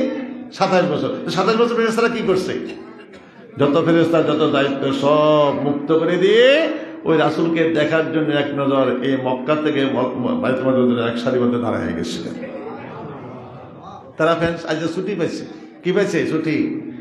আজান দিলেন, এবার সামনে রাসূলদের 3 কাতার, পিছনে নবীদের 4 কাতার 7 কাতার, আর এর পিছনে কোটি কোটি ফেরেশতা, যেটা কোনো সংখ্যা সীমা কেউ বলতে পারেন না। জিবরিল আজান দিলেন, একামত দিলেন, ইমামতি করবে কে? ডান দিকে ইব্রাহিম আলাইহিস সালাম, বাম দিকে বাবা আদম আলাইহিস সালাম। কেউ বাম দিকে দেখে, ইব্রাহিমের দিকে দেখে, অনেক কথা। জিবরিলকে আল্লাহর নির্দেশ, আপনি ইমাম হবেন। কে ইমাম হবে? হুজুর সাল্লাল্লাহু আলাইহি ওয়াসাল্লাম। তাহলে নবীদের ইমাম কে? নবীদের নবী হুজুর সাল্লাল্লাহু আলাইহি ওয়াসাল্লাম। তার তুলনায় মেসাল চলবে। এবার তাই হোক, সংক্ষিপ্ত কথা, হুজুর বেরিয়ে আসলেন ক্লান্ত পরিশ্রান্ত, একটু সময় তো গেছে, দুর্বল হয়েছেন। 3টা শরবত, পানি আর দুধের পেলা। হুজুর বসলেন পাথরের উপরে, দুধের পেলা, স্বর্ণের পেলা, শরাবের পেলা আর পানির পেলা। হুজুর কোনটা পছন্দ করেন? হুজুর দুধের পেলা নিয়ে পান করলেন। যেহেতু আলহামদুলিল্লাহ, আপনি ভালো করছেন, আসলটাই গ্রহণ করলেন। এটা স্যার যদি কোনো শরবত বা পানি গ্রহণ, শরাব বা পানি গ্রহণ করতেন, উম্মত ফিতনায় পড়ে ধ্বংস হয়ে যেত। আসলটাই গ্রহণ করলেন। এখান থেকে মেরাজ শুরু হয়েছে। মেরাজ ইসরা হলো, খেয়াল রাখবেন, বাইতুল্লাহ থেকে বাইতুল মাকদাস পর্যন্ত, এটার নাম কি? ইসরা। এটার নাম কি? এটা কি সশরীরে না রুহানি জগতে? সশরীরে না রুহানি জগতে? কারণ কাকে নিচ্ছে? বে আব্দি। কাকে নিচ্ছে? বন্দাকে। বন্দা রুসাকে কেউ বন্দা হয়? খুদা বডি দেখে বাইকে বন্দা বলে? রু এবং দেহের সমন্বয়কে বন্দা বলা হয়, সংযুক্ত অবস্থাকে। শুধু রু আর দেহকে বন্দা বলা হয় না। কোরআন আয়াত ইশারা দিচ্ছে রাসূল সশরীরে মেরাজ। অস্বীকার করলে ঈমান থাকবে? এই বাইতুল মাকদাস থেকে সিঁড়ি বিশিষ্ট একটা বাহন, মেরাজুন আর মেফআলুন, যারা আলেম তারা জানেন, সিঁড়ি বিশিষ্ট একটা বাহন। সেখানে আর বোরাক নেই, সেখানে বোরাক নেই। সেখানে কিভাবে গেলেন? মেরাজ মানে সিঁড়ি বিশিষ্ট একটা বাহন। ডান দিকে 70,000, বাম দিকে 80,000 ফেরেশতা নিয়েছে বাহন। এটাকে 2টা নেওয়ার পাওয়া যায়। আলমে বরজকের কিছু ঘটনা আবার প্রথম আসমানে দেখাচ্ছেন, দুজকের সময় দেখাচ্ছেন, সেখানে আমরা বলবো। প্রথম আসমানে দেখে ধাক্কা দিলেন, দরজা খুললেন, বাবা আদম আলাইহিস সালাম বসে রয়েছেন। তাহলে এই বাবা আদম কতক্ষণে গেল সেখানে? একটু আগে তো নামাজ পড়ছে, নামাজ পড়ে নাই, এখন গেল কেমনে? মৌলবীরা কি হতুয়া দেয়, রাসূল রওজায় দেখবে, রাসূল আসতে পারত না। চিন্তা করেন, রাসূল ঠিক আছে রওজায় দেখবে, রাসূলের রওজার মধ্যে রাখবে, আমাদের কবরে আসতে না, কোথায় রাসূল রওজায় থাকবে, রওজায় দেখাবে। একটু আগে বাবা আদমকে নিয়ে নামাজ পড়লেন, শুধু তাই না, এর আগে 1,24,000-এর মধ্যে একজন কমে গেছে, রাসূল পাক, রাসূলকে নিয়ে তো সকলে ইমাম কে হয়েছে, নামাজ পড়ছে কি পড়ে নাই? তো এখন এই একটু রাসূল নাচে নাচে আদম ওখানে গেল, গেছে কি কে নাই? সহিহ প্রমাণে গেছে। বলছে রে বাবা আদম আলাইহিস সালাম উঠতেই দেখেন ডান পাশে চেয়ারে বসা। জিবরিলকে ইয়া রাসূলুল্লাহ চিনছি, বুঝছেন কারণটা কেন আসে? আনন্দ পান। যখন বাম দিকে তাকান, যে সমস্ত সন্তান জাহান্নামী হবে তাদের চেহারা দেখে তিনি কান্দেন। তাহলে এটা তো লিপিবদ্ধ আগে হয়ে গেছে, বাড়াবে করার কিছু আছে? যার যাত্রা করে যেতে হবে, তাকদিরে বিশ্বাস করে। কুল্লা শাইইন খালাকনাহু বিকাদার, তাকদিরে সবকিছু লেখা হয়ে গেছে, এটা নিয়ে বাড়াবাড়ি করা সম্ভব হবে? বিশ্বাস করে যতটুকু সম্ভব কাজ করে যেতে হবে। বাকি ফয়সালা কাকে করবে? আল্লাহ। ডান দিকে দেখলে তাকালে কাকে দেখে? যে সমস্ত সন্তানগুলো বেহেশতি তাদেরকে দেখে। বাম দিকে তাকালে যে সমস্ত সন্তানগুলো জাহান্নামী তাদের দেখে, সেই জন্য কান্দে। চলেন সামনের দিকে ইয়া রাসূলুল্লাহ। এই কদম দিতে না দিতে দেখলেন একদল শস্য বুনতেছে, বুনার সাথে সাথে হয়ে আবার স্তূপের স্তূপ, শস্যের স্তূপ পূর্ণাঙ্গ পাহাড়ের মতো স্তূপ হয়ে যায়। বলল জিবরাইল, এরা কারা? বলে আপনার উম্মত। আপনার উম্মতকে আল্লাহ এত মহব্বত, এত সম্মান করে, এইভাবে আমল করার সাথে তাদেরকে পাহাড় পরিমাণ, তাদেরকে অসংখ্য নেক আল্লাহ তাদের দান করবে। হুজুর খুশি হলেন। ঠিকই সামনের দিকে কিছু কদম দিতে না দিতেই দেখলেন যে একদল লোকের কাছে দিয়ে, দোজখের কাছে দিয়ে কাল কাটতেছে। এই কাল কাটি কাল পর্যন্ত আনে, চিৎকার মারে। এই কাল কাটে আবার এই কাল কাটতে আবার এটা পূর্ণ হয়ে যায়। কাটতেছে দোজখের কাছে দিয়ে, চিৎকার মারছেন তারা। জিবরাইল, এরা কারা? আপনার উম্মত। আমার উম্মতের এই শাস্তি কারা? যারা হলেন বক্তা। কি কি বক্তা? বক্তা, যারা এভাবে গাইবে, মুখে দিয়ে গাইবে কিন্তু পালন করবে না, এই গাইন্দা বক্তা, যে না ভাইরাল বক্তা দেখছেন না। হায় আল্লাহ, আমরা তো দাবাত দিবেন ইউটিউবে যাকে দেখা যায় বক্তা গান টান গায়, কাশিদের জায়গা, সিগারেট কেমনে খা শিখা, মদ কেমনে খা শিখা, মায়া কেমনে থাকে গানের মধ্যে যায় কম, আর হাসা কান হাসা, শুধু হাসা কত কম, এটা বক্তা ভাইরাল। ওইটা এই বক্তার নাম কি ইউটিউবে আসেনি কোন নাই?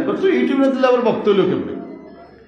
ইউটিউবে থাকলে 50,000 60,000, ইউটিউবে না থাকলে কোনো দামও নেই, এটা বক্তা হইল কেন? ভাইরাল বক্তা দেন না, গান টান গায়ে অস্বাভাবিক কত কিছু কার্যক্রম করে ভাইরাল হয়েছে, ওর টাকা কামাই করে। ডেলি 3টা প্রোগ্রাম, কয়টা প্রোগ্রাম? 50 করে 1.5 লাখ টাকা। এত টাকা কে খাইব কনসেন? এই আবার এই বক্তা, ভাইরাল বক্তা দেখেন কন্ট্যাক্ট করে 50,000 টাকা, আগে 30,000 টাকা দিবে বা 20,000 টাকা দিবে, তো ডায়েরিতে নাম লেখা হবে। তা না হলে ডায়েরিতে নাম লেখা হবে না, স্টেজের নামতে আর বাকিগুলা দেবে। তা আগামী বছর তার 100টা প্রোগ্রামে সে ডায়েরিতে লিখলো, প্রতি প্রোগ্রামে 20,000 টাকা নিল, কারণ 50,000 টাকা করে, তো 20,000 টাকা অগ্রিম নিল। আগামী বছর যে বাঁচবে কি বাঁচবে না সার্টিফিকেট আছে নাকি? মরে গেলে এ টাকার দায় দিবে কে? মরে কি মরে না? মরে কি মরে না? টাকা 100টা প্রোগ্রাম ডায়েরিতে লিখলেন, 20,000 টাকা করে নিলে 20 লক্ষ টাকা নিলেন, টাকা একটা ফ্ল্যাট কিনলেন, এই ফ্ল্যাট বিক্রি করে কি আপনার ছেলে টাকা পরিশোধ করব? কজনে পরিশোধ করব? সারা বাংলাদেশের লোকের টাকা তো এটার ভিতরে না, বুঝুন না, মনে হয় হারাম হারাম হারাম, জায়েজ নেই। যে বক্তা হারাম কাজ করে, এই বক্তার ওয়াজ মানুষে হেদায় দিব, তো হারাম কাজ করতেছে। অগ্রিম টাকা নেওয়া জায়েজ নেই, কারণ অগ্রিম দিয়েছে 1 বছর আগে। আগামী বছর জানুয়ারির 10 তারিখ শুক্রবারে প্রোগ্রাম, এই বছর জানুয়ারিতে প্রোগ্রাম হয়, ঠিক না? তো টাকা দিলে তো প্রোগ্রাম ডায়েরিতে লেখে, না লেখে না? তাহলে এই টাকাগুলো যে অগ্রিম নিল, আগামী বছর রমজানের 10 তারিখ সে বাঁচব, সার্টিফিকেট আছে, জায়েজ আছে। তবে কন্ট্যাক্ট এইটুকু কোন রকম যায়, জায়েজ আর তাকওয়া এক জিনিস, জায়েজ আর তাকওয়া কি এক জিনিস না? তাকওয়া ফতুয়া চলে না, তাকওয়া অন্তরে, তাকওয়া আল্লাহর উপরে নির্ভর। ওমান ইয়াত্তাকিল্লাহা ওয়া ইয়াজআল লাহু মাখরুজান। আল্লাহুম্মা সাল্লি আলা সাইয়্যিদিনা মাওলানা মুহাম্মাদ ওয়া আলা আলি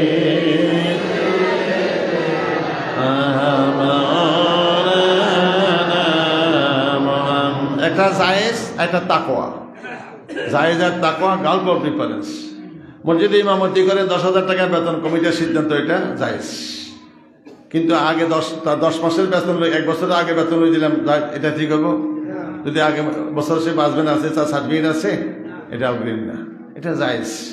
ঠিক বক্তা আসবে অমুক তারিখে এতদিনে আসবো, 2 ঘন্টা ওয়াজ করুন, ঠিক আছে, আর 20,000 টাকা, জায়েজ। জায়েজ আর তাকওয়া এক জিনিস না, কিন্তু অগ্রিম টাকা নিয়ে নেওয়া জায়েজ নাই। সে যে আগামী বছর বাঁচবে তার কোনো সার্টিফিকেট, এর আগে কি মারা যায় না? হাজার হাজার শত শত বক্তা মারা যায় না? তার হারাম। তার পুত, তার মেয়েরা কি তার এই জায়গা জমি বিক্রি করে টাকা পরিশোধ করছে কোনোদিন? এরকম আছে প্রমাণ? টাকা কজনে পরিশোধ করবে? মনে করে এই এলাকাতে একজন বক্তা আসবে, আন্তর্জাতিক বক্তা, এই এলাকার সবার থেকে টাকা হলাপ করছে, খুঁজছে 5 টাকা 10 টাকা 20 টাকা 100 টাকা, তো ওই টাকাটা তো বক্তারা দিচ্ছেন, তো টাকা বক্তা কার কাছে পরিশোধ করবে? আমরা তো বলেন তো দেখি। যদিও ছেলেরা কেন আমার বাবাজন মরে গেছে, খোঁজ করি বাইরে করি, টাকা পরিশোধ করবে, সম্ভব হবে? সম্ভব হবে? এই জন্য জায়েজ না, অসম্ভব জিনিস, এটা জায়েজ হইতে পারে না। আর যে ব্যক্তি কন্টাকে এইভাবে অগ্রিম টাকা নিয়ে বক্তাগিরি করে, কেমন তার ওয়াজ কোনোদিন মানুষ হেদায়েত হবে না। আর ওই বক্তারে কাছে দিয়ে কাটবে, কি দিয়ে কাটবে? হে, কাছে দিয়ে কাটবে। ইয়া রাসূলুল্লাহ, আপনার উম্মত কায়ে বক্তা যারা ওয়াজ নসিহত করতো কিন্তু আমল করতো না, এই বক্তা সারা রাত ওয়াজ করে, হয়জন্য হয় না, বক্তা আছে, বহু বক্তা আছে। মানুষের নামাজের কথা কয়, নিজের নামাজ বক্তাগিরি করে, তো বলছে আইসি হচ্ছে, হতে গেছে, শেষ নামাজের শেষ, ওর পরে যখন ডাকলো তখন ফরজ নামাজ শেষ। তাহলে এই বক্তার ওয়াজ মানুষ হেদায়েত প্রাপ্ত হবে? জায়েজ নেই, হারাম। এগুলির কাছে কাটবো। আর এক হাদিসে আছে হাসরের দিন হিসাব নিকাশের পরে যখন জাহান্নামে যাবে, তাদেরকে ওয়াজ করে শুনাইলো, আমার ওয়াজ শুনছেন না, তো এই ওয়াজ করে শুনাইলো, এদের মধ্যে সবাইকে একসাথে প্রথম বেসতে যাবো আর পড়তে হইব। যাই দেখবে যে বক্তা কিরে আন্তর্জাতিক খ্যাতি সম্পন্ন বক্তা আজ জাহান্নামে কেন? তার এত বড় ডিমান্ড, 1 বছর আগে তার সিরিয়াল পাওয়া যায় না, 50,000-60,000 টাকা ধরে জ্বালা সুযোগ দিবে। কিরে ভাই আপনি ব্যবস্থা কসম আল্লাহর ভাই বলছি আমি আমল করতাম না, আমার মুখে যা ছিল অন্তর তা ছিল এই যে নারে আলত। এটা হাদিস। যাতার মতো ঘুরতে থাকবে, চতুর্দিকে যাতার মতো ঘুরবে, গম যেরকম পেশেন, আটা যেরকম পেশেন, ডাল যেরকম পেশেন, এরকম যাতার মতো ঘুরবে, নারী বুড়ি বাড়িয়া জিজ্ঞাসা করবেন আপনারা কি শিখেছি ভাই এত বক্তা আপনার? ও বলছি ঠিকই, মুখে আমিও তা আমল করে নাই, মুখে যা বলছি অন্তর তা ছিল না, এরই জন্য আমার এই দুর্দশা। একটা হলো কাশি দিয়ে কাটবে, আর একটা হলো নারী বুড়ি দোজকে যায় এবার বাড়িতে ঘুরতে থাকবে ছাতার মতো, চিৎকার মারবে। কথা বলছেন এখন? তাহলে কাশি দিয়ে কাটে কারা হোক, কাদেরকে? মেলাদের ঘটনা কাদেরকে? ওই সমস্ত বক্তা যারা মুখে যেটা বলে অন্তর তা নাই, যা মুখে বলে তার আমলে নাই, এই বক্তার এই শাস্তি। কতটুকু ইসলাম দেখলেন নারী পুরুষ একত্রিত, সামনে কি পাকা পাকা সুন্দর সুঘ্রাণযুক্ত গোস্ত, কিন্তু দূরে পচা দুর্গন্ধ, কিন্তু এটা খাইতেছে ফেরেশতারা ফিটাই পিঠে খাওয়া, এটা খাইতে দিচ্ছে না। এই শাস্তি কেন? এই শাস্তি এদের যারা স্বামী থাকতে অন্য পরপুরুষের সাথে মিশিত। জিনা বোঝেন পরকে। আবার এই পুরুষের শাস্তি কেন? নিজের স্ত্রী থেকে আরো বড় স্ত্রীর সাথে তারা মিলামিশা করত, জিনা করত, এই জন্য নিজের শাস্তি। কতটুকু যাওয়ার পরে দেখছে যে এবার দেখা গেছে পচা গোস্ত, নিজের গোস্ত নিজে কামড়ায় ছোলায় খায়, এগুলো কি অবস্থা হইব? দেখি গিবতকারী বোঝেন তো,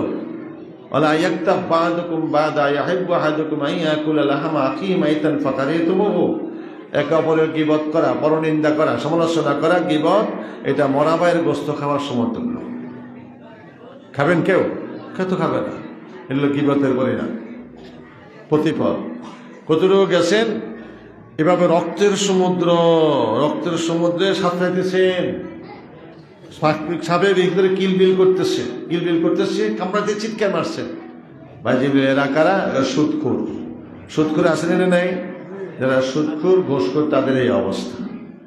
কতটুকু যাওয়ার পরে হুজুর ইসলাম দেখলেন এবারে দেখা গেছে পাটা উপরের দিকে দিয়ে পা লটকায় স্তনের সাথে মহিলারে লটকায় রাখছেন উপরে। কারা এরা?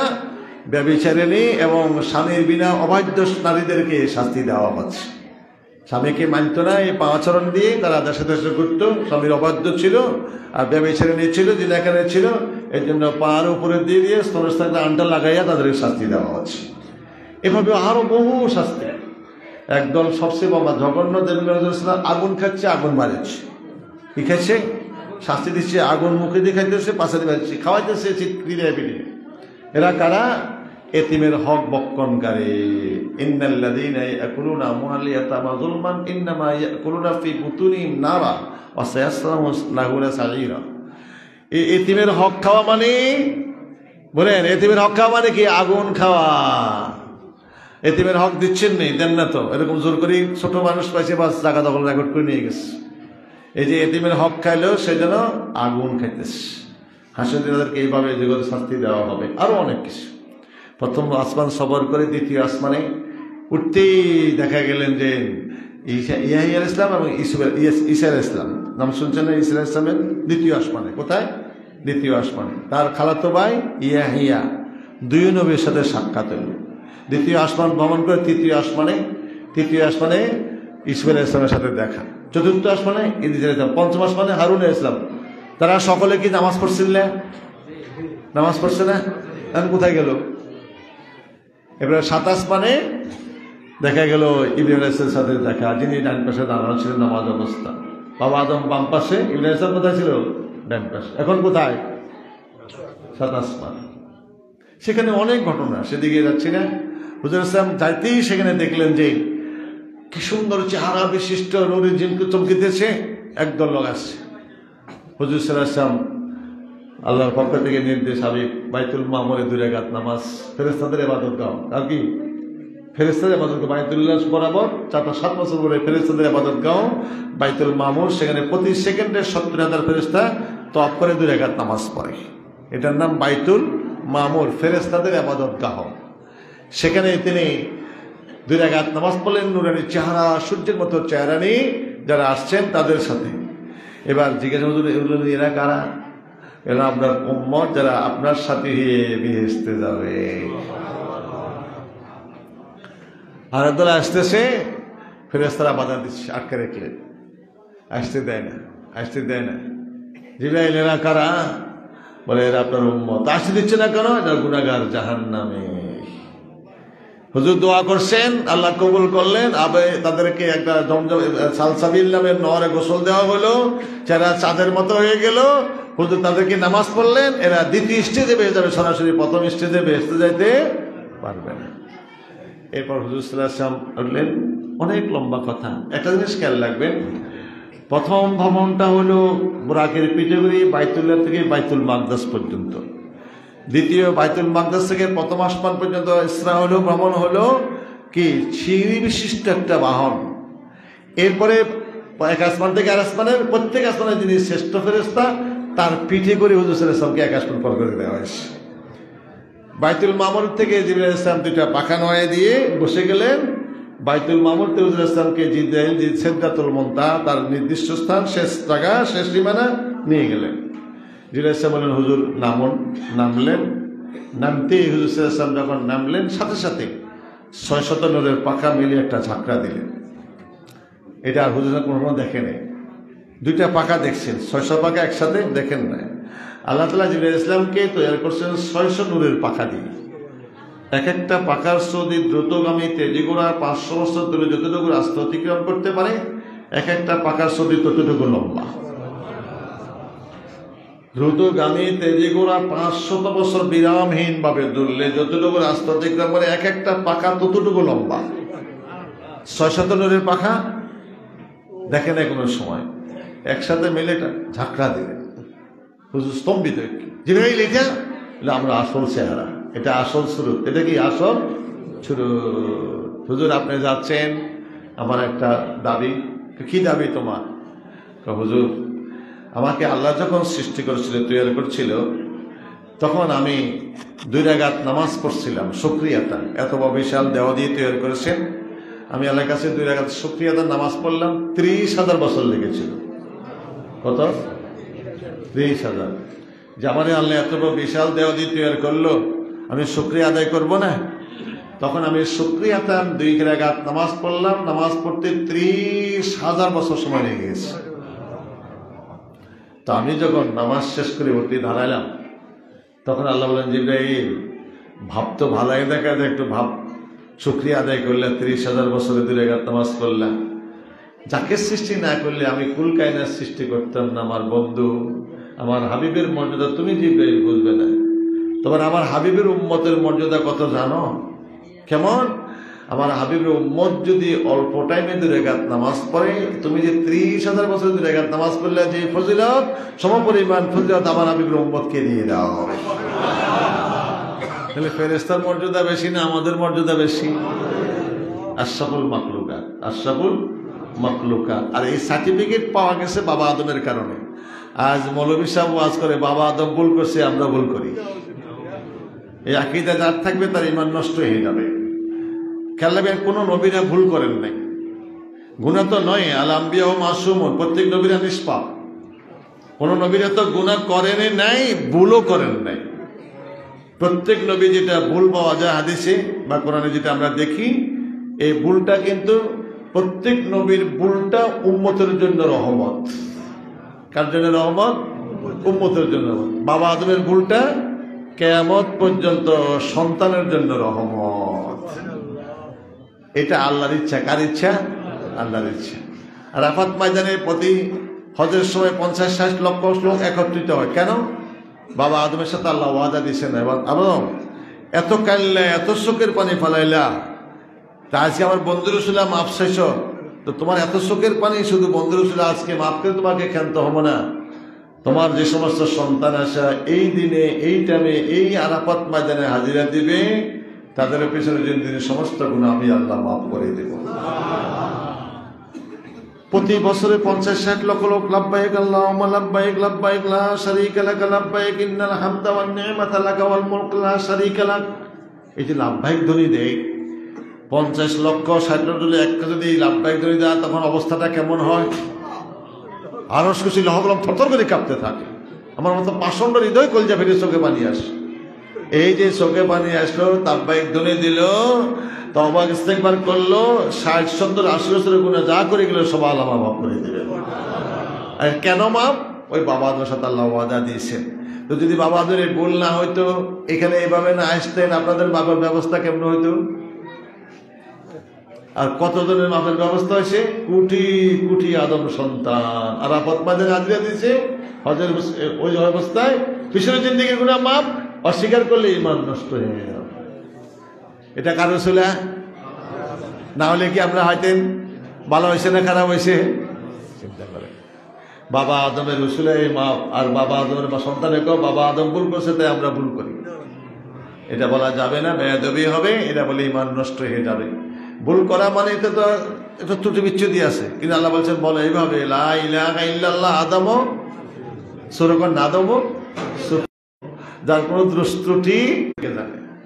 আল্লাহ কালামা কি বলছেন? একথা বলো, লা ইলাহা ইল্লাল্লাহ আদম সুফিউল্লাহ, সুফি, পাপ নিষ্পাপ নিষ্কলঙ্ক, কোন কলঙ্ক তার নাই। তাহলে ভুল করছে তো কলঙ্ক এসে গেল, তাহলে আল্লাহর কালামকে অস্বীকার করা হয়ে যাবে। ভুল করছে বলা যাবে না, ভুল হয়েছে। আর ভুল হওয়াটা উম্মতের জন্য, সন্তানের জন্য কি কিয়ামত পর্যন্ত রহমত। আর আমাদের নবীর ভুল হয়েছে, হাদিসে আসে ভুলটা আমাদের জন্য রহমত। কারণ ইন্নী কাদ বুইস্তু মুআল্লিমান, আল্লাহ নিশ্চয় নবীদেরকে নিশ্চয় আল্লাহ রাসূল বলতেছেন শিক্ষক হিসেবে প্রেরণ করছে। কি হিসাবে? শিক্ষকের দায়িত্ব ছাত্রের ভুল সংশোধন করে দেওয়া। আমরা যে ভুল করবো জানে আল্লাহ, কে জানে? নামাজে ভুল হবে, কেরাতে ভুল হবে, কে জানে? এই জন্য আল্লাহ যাকে শিক্ষক হিসেবে পাঠাইছেন, শিক্ষকের ভুল করাই দিয়া ছাত্রের ভুল সংশোধন কিভাবে করবো তা শিখিয়ে দিয়েছে। তো রাসূলের যদি এভাবে না শিখাইতো, আপনি নামাজ পড়তেন কেমনে বলেছে, রাকাত পড়তেন আদায় করতেন কেমনে বলেছে, কেরাত করতেন বলেছে। রাসূলকে আল্লাহ ভুল করাই দিয়া আপনার ভুল সংশোধনের পদ্ধতি শিখিয়ে দিয়েছেন।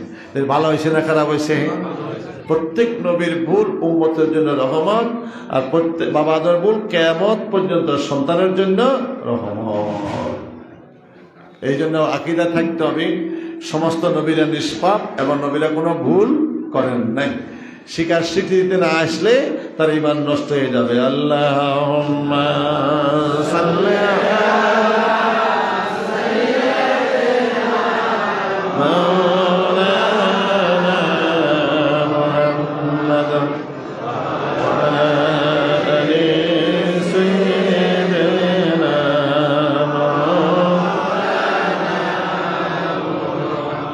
আদম সন্তান। আদম সন্তান আমরা সবার আদম সন্তান না?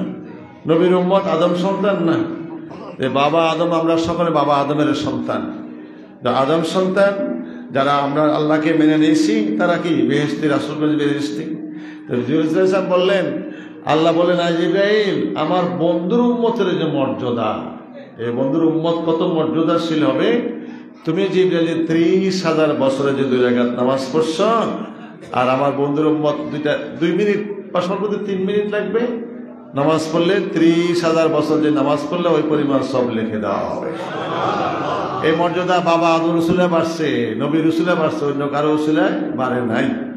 বাবা আদম রসুলে আদম সন্তানের এই মর্যাদা, নবী রসুলের উম্মতের এই মর্যাদা। জিবরাইল ইসলাম কান্দা দিয়ে বলেন, পরওয়ারদিগার তাহলে আমার দাবি হলো তোমার বন্ধুর উম্মতের এত বড় সম্মান, এত ইজ্জত আমি কি খেদমত করতে পারি। ওই দিন যেদিন এই কথা আল্লাহ বলে দিলেন, আপনার বন্ধুর যে এত সম্মান, এত উম্মতের এত মর্যাদা, সেই উম্মতের কি খেদমত করতে পারি। আল্লাহ বলছেন তুমি কি করতে চাও? ভয়াবহ দিনে, হাসরের দিন, যেদিন কেউ কারো হবে না, আপনার হাবিবের উম্মত যখন দোজখের দেখি ভয় পেয়ে যাবে, পৌঁছাতে পার হইতে কষ্ট পাবে, বিচলিত হয়ে যাবে, আমার দাবি হলো আমার এই 600 নূরের পাখা বন্ধুর উম্মতের জন্য পৌঁছাতে পারে বিছিয়ে দিব। তাদের এত মর্যাদা, এত সম্মান, তাদের পায়ের ধরে আমি জিবরাইল জন্য হব, তারা নির্বিঘ্নে আমার পাখের উপর দিয়ে বিজলতা ভাড়া বেহেশতে চলে যাবে। আল্লাহ বলছেন ঠিকই বলছো, তবে আমার বন্ধু যদি কবুল করে আমিও কবুল করে নিলাম। সত্য লাগাই দিলেন কোরাই বন্ধুর সাথে, কোরাই লাগাই দিলেন। বন্ধুর এসা রাজি নেই, তো বন্ধু কবুল করবে আমিও কবুল করব। এবার ইয়া রাসূলুল্লাহ, এই যে 600 নূরের পাখা দেখছেন, ঢাকনা দিলাম, আপনি যাচ্ছেন আমার এই দাবি আদায়ের আজকে সময়। কোন দিন সময়? আজকে প্র্যাকটিক্যাল দেখা হবে, কথাবার্তা হবে। আমার দাবি হলো এই 600 নূরের পাখা দেখাইছে, এই জন্য আপনি যাচ্ছেন ওই বিলটা পাস করে আসবেন। যেহেতু আল্লাহ আমাকে দিয়েছে, ওয়াদা দিয়েছে, আপনি কবুল করুন, আল্লাহ কবুল করবে। চিন্তা করেন, আমার এই 600 নূরের পাখা দেখাইছে, এই জন্য উম্মতের জন্য বিষয় দেবো, আপনার উম্মতের জন্য। তারা এই পর্যন্ত পারবে, এবার ফাঁকের উপর ভর দিয়ে 20 দিন মতো পারে চলে যাবে। হুজুর বলছেন আলহামদুলিল্লাহ, তাহলে আমার উম্মত আর ভয় ভীতি থাকবে না। 600 নূরের পাখা উঠাই ফেললেন। হুজুরের সিদরাতুল মুনতাহার গাছের তলায় দাঁড়ায় উপরে দিকে তাকালেন, দেখলেন যে প্রত্যেকটা পাতায় পাতা স্বর্ণে নির্মিত। আমরা যে প্রজাপতি কন্যা, প্রজাপতি কি এইটা কি?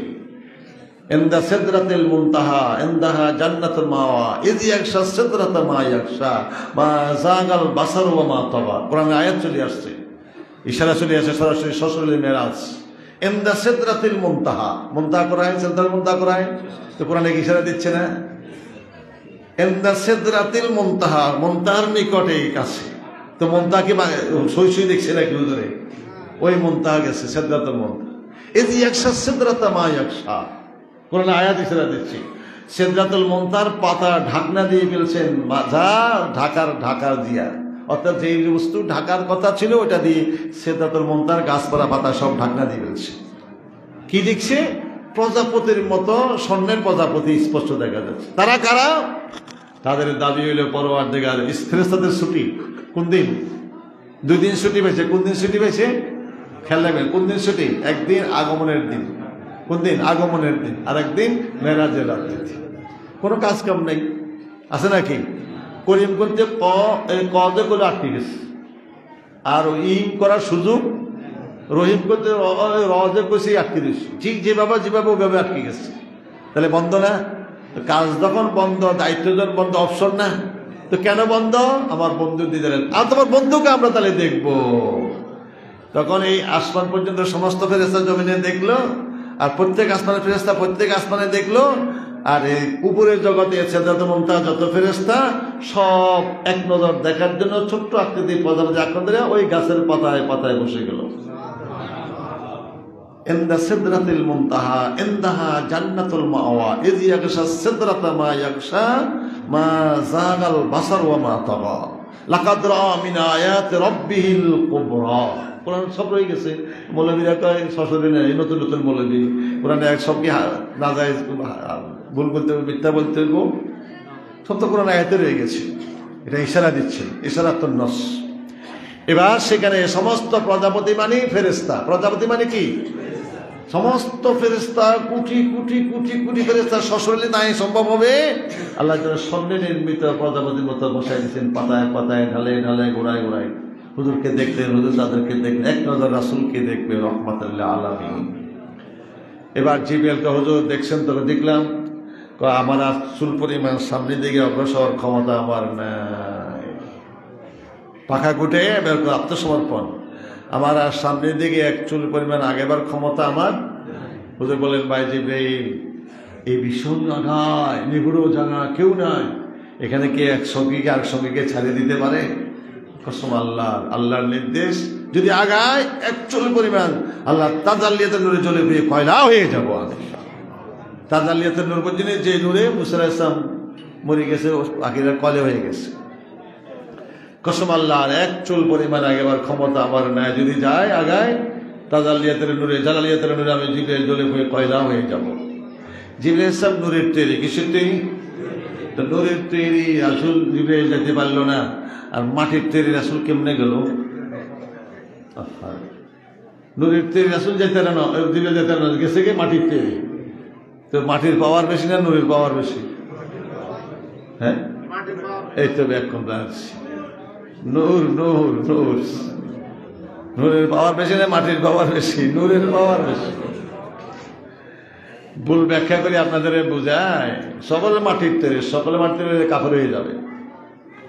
সকলে মারতে বলে এটা কাফের হয়ে যাবে, ইমান থাকবে না। তাহলে এই আয়াত প্রথম যে 5 আয়াত নাযিল হয়েছে হুজুরা তো শুনি, এই আয়াতের অর্থ কি করবে? প্রথম 5 আয়াত কোনটা? সূরা আলাকের একবার সর্বপ্রথম 5 আয়াত নাযিল হয়েছে না কোরআনের? সব হুজুররা একমত, কোনো সন্দেহ নাই। সর্বপ্রথম 5 আয়াত কি? ইকরা বিসমি রাব্বিকাল্লাযী খালাক খালাকাল ইনসানা মিন আলাক। এখানে 3 লেখা আছে। 3 মানে কি? মাটি। 3 মানে কি? মাটি। তো মাটির কথা এখানে আছে। আল্লাহ বলছেন ফরসের শ্মশানে যিনি আলাক থেকে মাটির ইনসান সৃষ্টি করেছে। আলাক মানে জমাট রক্ত, এখানে মাটির কথা কইছে। ওহু আল্লাযী খালাকা মিনাল মাই বাশারান, তিনি সে মহাসত্তা, তিনি পানি থেকে বাসার সৃষ্টি করছে। কি থেকে? পানি। তো এখানে আল্লাহ পানি দিয়ে মানুষ তৈরি করছে, মানে আল্লাহ রক্ত দিয়ে মাটি মানুষ তৈরি করছে, আর মৌলবীকে মাটি দিয়ে তৈরি করছে। তাই কোরআন আয়াত করে দেব একমাত্র বাবা আদম ছাড়া কেউ সরাসরি মাটির তৈরি নয়। সরাসরি মাটির তৈরি কে? এছাড়া কেউ সরাসরি মাটির তৈরি নয়। খালাকাল ইনসানা মিন নুতফা, কোরআন আয়াত অস্বীকার করবেন? খালাকাল ইনসানা মিন নুতফা, মানুষকে তৈরি হচ্ছে বীর্য দিয়ে। তাহলে এখানে মাটির কথা আছে নাকি? একমাত্র বাবা আদম ছাড়া কেউ সরাসরি মাটির তৈরি না। এবং মা হাওয়াও মাটির তৈরি নন। বলে তো ইমান নষ্ট হয়ে যাবে। কেমনে? স্বীকার করেন, বসেন। হুজুর সাল্লাল্লাহু আলাইহি ওয়াসাল্লাম বাবা আদম আলাইহিস সালাম যখন বেহেশতে ঘুরতেছে, বেহেশতের সুন্দর নির্মিত খাটে ঘুমাইতেছে, ঘুম আইতে কতদিন আর একা একা ঘুম যাবে, ঘুম আসে না, চিন্তা করতেছে আরে সময় তো কাটতেছে না, যদি একজন সঙ্গী পাইতাম কত না ভালো হয়তো সময় কাটতাম। হ্যাঁ, চিন্তা করতেছে, ঘুমাইছেন, ঘুম থেকে যাবে কি সুন্দর চেহারা, পাশে একটা কুমারী মেয়ে শুয়ে আছে। কে শুয়ে আছে? যুবতী কুমারী মেয়ে শুয়ে আছেন, কি সুন্দর চেহারা। মানুষকে তো আল্লাহ আকর্ষণ দিয়ে সৃষ্টি করছে, দেখেই আকৃষ্ট হয়ে গেলেন। আল্লাহ আদম সঙ্গী খুঁজছি না? না, হ্যাঁ তোমার সঙ্গী। কার সঙ্গী? তুমি যে সঙ্গী চাইছিলে, একা একা মন টিকে না, কতক্ষণ বসে থাকুন, বেহেশতে কতদিন থাকুন, একটা সঙ্গী হইলে তোমার সঙ্গী। তো সঙ্গী যেন আমার সঙ্গী, তাহলে একটু আনন্দ উৎসব করুন না। যখন কাছে যেতে হাত দিবে না, থাম, হাত দিবে না, হাত দিবে না, কাকা এখন সঙ্গী তোমার হালাল করি নেই। হালাল হারাম দুইটা জিনিস আছে না? হ্যাঁ, মেয়ে দেখলে কি হালাল হয়ে যাবে নাকি? হারাম করা, হারামের হালাল করানো লাগবে না? তো কি লাগবে? মরানা লাগবে। কি লাগবে? বিয়ে হবে তো মরানো হবে না? ওইখানে আল্লাহ তাআলা আদম আলাইহিস সালামের সাথে মা হাওয়ার সাথে বিয়ে হুকুম দিয়ে দিলেন, তোমার বিবি, তো মরা দিতে হবে না নাকি? তো মরানা কি দিব? টাকা পয়সা লেনদেন কি বেহেশতে আছে নাকি? সাংঘাতিক চিন্তা করেন। আমার আল্লাহ বলেন তোমার বিবির মহারানা আমার বন্ধুর প্রতি দুরূদ শরীফ পাঠ করা। বন্ধুকে? মুহাম্মদুর রাসূলুল্লাহ সাল্লাল্লাহু আলাইহি ওয়াসাল্লাম। তাহলে আদম আলাইহিস সালাম আমাদের মা হাওয়ার মহারানা কি? রাসূলের প্রতি দুরূদ শরীফ পাঠ করছেন, তা মা হাওয়া হালাল করছেন। তা আম্মা হাওয়ারে তৈরি করছে কি দিয়া? কি মাটি? বাবা আদমের না মাটি তৈরি করলো। সব মৌলবীরা কয় বাম পাতার হাড় দিয়ে। কি দিয়ে তৈরি করছেন? তো সরাসরি মাটি তৈরি করছে? সরাসরি মাটি দিয়ে হয়েছে? বাবা আদমের বাম পার হাড় থেকে কাকে তৈরি করছে? তো সরাসরি মাটি তৈরি হয়েছে। তাহলে তো কেউ না, একমাত্র বাবা আদম ছাড়া কেউ সরাসরি মাটির তৈরি না। তাহলে কোন আয়াতগুলো অস্বীকার করা হবে? আল্লাহ বলছেন লাকাদ খালাকনাল ইনসানা মিন নুতফা। নুতফা মানে বীর্য। আমি ইনসানকে বীর্য থেকে তৈরি করছি। কে কথা? আল্লাযী খালাকা মিনাল মাই বাশারান, তিনি সেই মহান সত্তা যিনি বাশার তৈরি করছেন, মানুষ তৈরি করছেন পানি দিয়ে, মাউন মানে পানি। এরপরে আল্লাহ বলছেন লাকাদ ইকরা বিসমি রাব্বিকাল্লাযী খালাক খালাকাল ইনসানা মিন আলাক। আলাক মানে জমাট রক্ত। তো এখানে মাটির কথা আছে নাকি? সরাসরি এগুলো অস্বীকার করা যাবে? একমাত্র বাবা আদম ছাড়া কেউ সরাসরি মাটির তৈরি নন। খেয়াল থাকবে, খেয়াল থাকবে। রাসূল সাল্লাল্লাহু আলাইহি ওয়াসাল্লামের নূর মুবারক আদম সৃষ্টির 14,000 বছর, 5 কোটি 4 লক্ষ বছর আগে তৈরি করে রেখেছেন নূর মুবারক। আর হুজুর কি বলছেন? মাটি তৈরি হয় নাই, পানি তৈরি হয় নাই, আদম তৈরি হয় না, কৃষি তৈরি করে না। আউয়ালু মা খালাকাল্লাহু নূরি। কি তৈরি করছে? নূর। প্রথম সৃষ্টি কি? রাসূলুল্লাহ নূর। আর হুজুর বলছেন, জিজ্ঞাসা করছে কখন নবী? কুনতু নাবিয়্যান ওয়া আদামু বাইনাল মাই ওয়াত তিন। এই হাদিসটা কেউ জরিফ বলছেন বা কেউ জাল বলেন, বাদ দিন এটা। কিন্তু ওই হাদিসটা সকলে সহিহ বলছেন বলছেন কি কুনতু নাবিয়্যান ওয়া আদামু বাইনার রূহি ওয়াল জাসাদি, আমি তখন থেকে নবী, আদমের দেহ আরেক জায়গায়, বডি রূহ আরেক জায়গায়, তখন আমি নবী ছিলাম। তখন আমি কি নবী? এটা সহি, এটা কোনো সন্দেহ নেই। দেখে শিখের সহি, ওই আলবানি স্বীকার করছে সহি, তাহলে রাসূলকে বীর্য দিয়ে তৈরি করছে, এটা স্বীকার করা যাবে? রাসূলকে তখন থেকে নবী, কখন থেকে নবী? আদমের দেহর জায়গায় ছিল, মাটির জায়গায় ছিল, তখন আমি কি ছিলাম? নবী। এটা হাদিসকে সহি, অস্বীকার করা যাবে? তাহলে এটা কেমন করে আঙ্গুরে মাটি তৈরি করছে, আবার রাসূলও মাটি তৈরি করছে। আর রাসূল কয় যে আদম সন্তান হয়েছে স্বাভাবিকভাবে, বাহ্যিকভাবে এইভাবে, কিন্তু আদম নবী তৈরি হয় না, তখন আমি নবী ছিলাম। তখন কি ছিল? সহি হাদিস। রাসূল কোন মর্যাদা দিবে? নূরে মুজাসসাম, আপাদমস্তক সম্পূর্ণ নূর ছিল। বুঝেছেন? এই নূরকে আরো শক্তিশালী, আরো পাওয়ার করার জন্য নূরের নহর সালসাবিল, হঠাৎ করে সালসাবিল নহর ফুটে উঠলো, ভাসে উঠলো। আল্লাহ বলেন জিবরাইল আমার হাবিবকে বলা হয় নহর একটা ডুব দিত। কিসের নহর? নূরের নহর। কিসের নহর? সিদরাতুল মুনতাহা নূরের নহর ভাসে উঠলো, সালসাবিল নামের নহর। নূরের নহর ভাসে উঠলো। এবার সানিদি নূর চমকে দিচ্ছে, নূর। আল্লাহ বলেন হাবিব এই নূরের সাগরে একটা ডুব দেন না। কি দিত? ডুব দিলেন, চেহারাটা আরো নূরানি, আরো পাওয়ারফুল, আরো শক্তিশালী হয়ে গেল। এবার হুজুরের সামনে আসে সবুজ বর্ণের নূরের রপ্রপ। কিসের রপ্রপ? নূরের নবী কোন ইয়েতে রপ্রপ উঠছে? নূরের রপ্রপের মধ্যে সবুজ বর্ণের রপ্রপ। সবুজ পোশাক পছন্দ করেন আল্লাহ। সবুজ সৃষ্টিটা কেমন? সবুজ না? সৃষ্টিটা সবুজ না? সবুজের দিকে তাকালে চোখের জ্যোতি বাড়ে। অন্তত আমরা সবুজ পছন্দ করি না। হ্যাঁ, এই সবুজ জিনিস আল্লাহর সৃষ্টি সবুজ। বেহেশতের পোশাক সবুজ। কি সবুজ? বেহেশতের পোশাক সবুজ। দুইটা পছন্দ নেই, একটা সবুজ একটা সাদা। একটা সবুজ একটা সাদা। কথা আসছে বলতে হয়। যারা এখানে ছাত্র দিয়েছেন, যাদের ছাত্র আছে, ছেলেরা আছে, সবুজ জামা সিলাই দেবেন, অন্য কালার সিলাইয়েন না।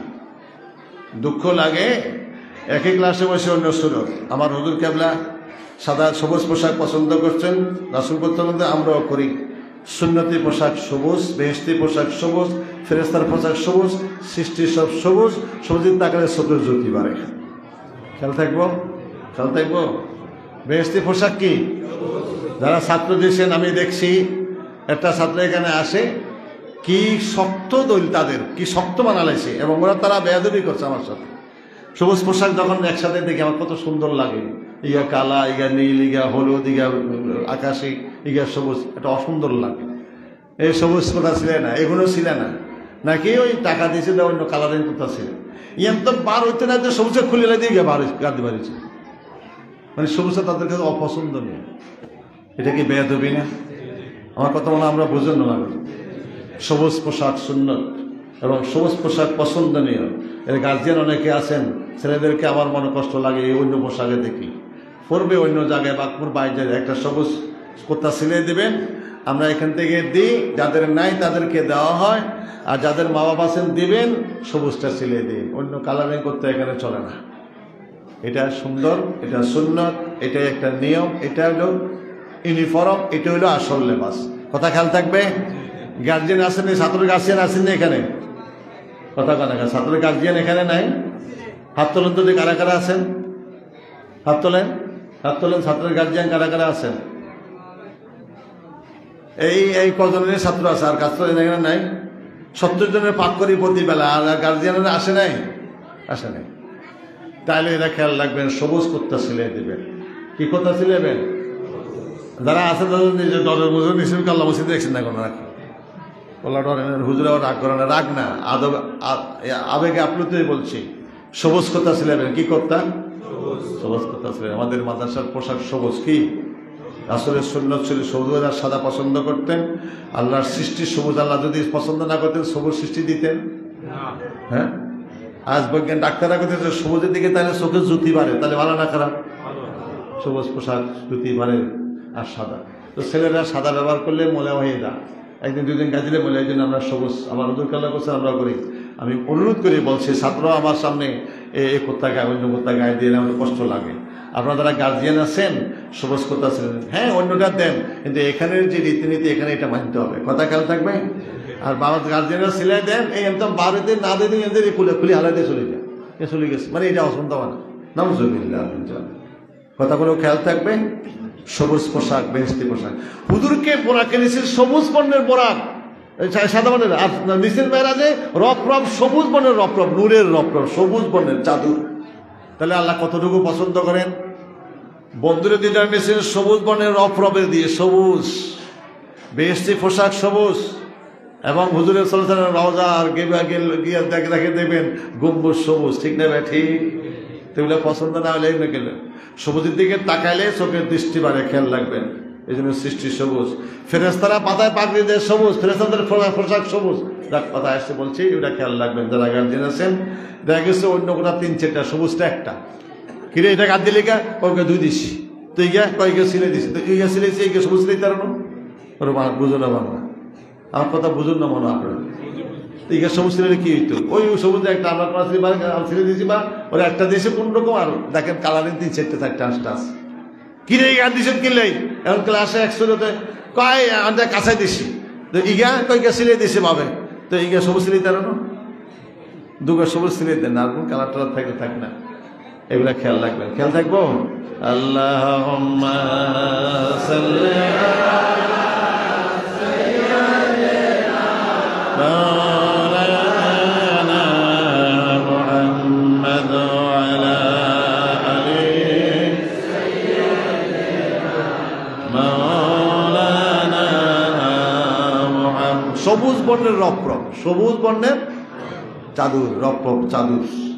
হুজুর উঠে বসলেন, নূরের নবী, নূরের রপ, মাটি হইলে গিয়ে ছাই যেত না, বই ইটের মতন যেত না, ইট পর্যন্ত, ইট আগুনে ইট মাটিতে ছাই করবে না, ইটে নূরের নবী, নূরের রপ।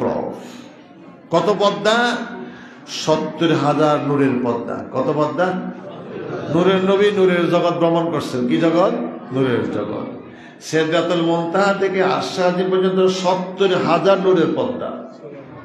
এক একটা পদ্মার ডিস্টেন্স, দূরত্ব হলো দ্রুতগামী তেজি ঘোড়া 500 বছর ধরে যতটুকু রাস্তা অতিক্রম করতে পারে, এক একটা পদ্মার দূরত্ব ততটুকু। হুজুর একটা পদ্মা একটা পলকে, একটা পদ্মা একটা পলকে, একটা পদ্মা একটা পলকে শেষ।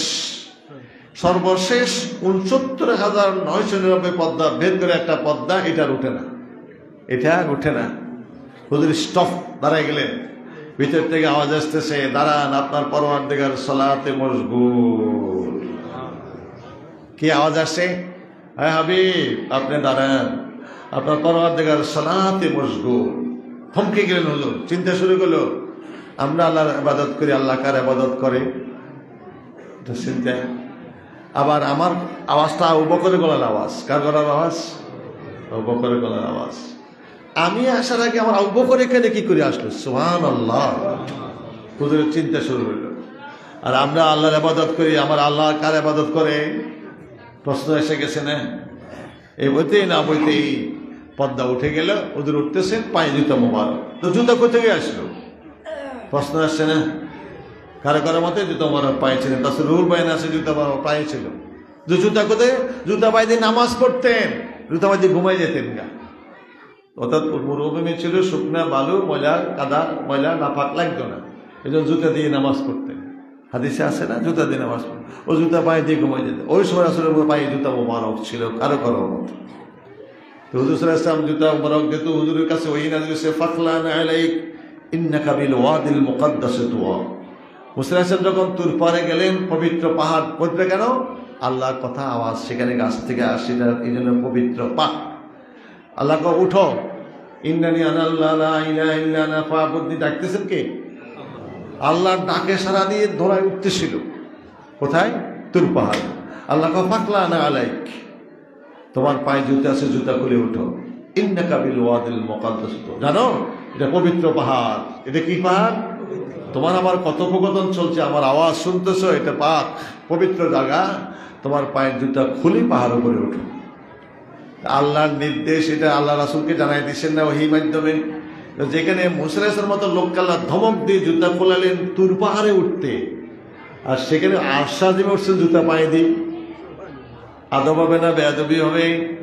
হুজুর চিন্তা করলেন, টান দিয়ে জুতা খুলতেছে। আল্লাহ হাবিব জুতা খুলেন, আমার আরশ কাঁদছেন জুতা মোবারকের ধরে নেওয়ার জন্য, ওঠেন জুতা পায়ে। আরশকে কি সান্ত্বনা দিলেন আল্লাহ, কাঞ্জনা কাঞ্জনা, থামো, কাঁদো না, আজকে নূর নিয়েছি, এই নূরকে পরিপূর্ণ করে তোমার উপর আবার সমাসীন করা হবে। আরশ কত খুশি আজকে, ওই নূর আজকে আসতে পূর্ণাঙ্গ ভাবে পুরাপুরি দেহবশ নিয়ে, এই জন্য আরশ খুশি, আত্মহারা। জুতা খুলছেন, আরশ কাঁদছেন, পরওয়ারদিগার তোমার হাবিব জুতা খুললো, জুতা মনে পায়ে দিয়ে উঠতে বলো, পায়ের দূর নিয়ে আমি আরশ ধন্য হব।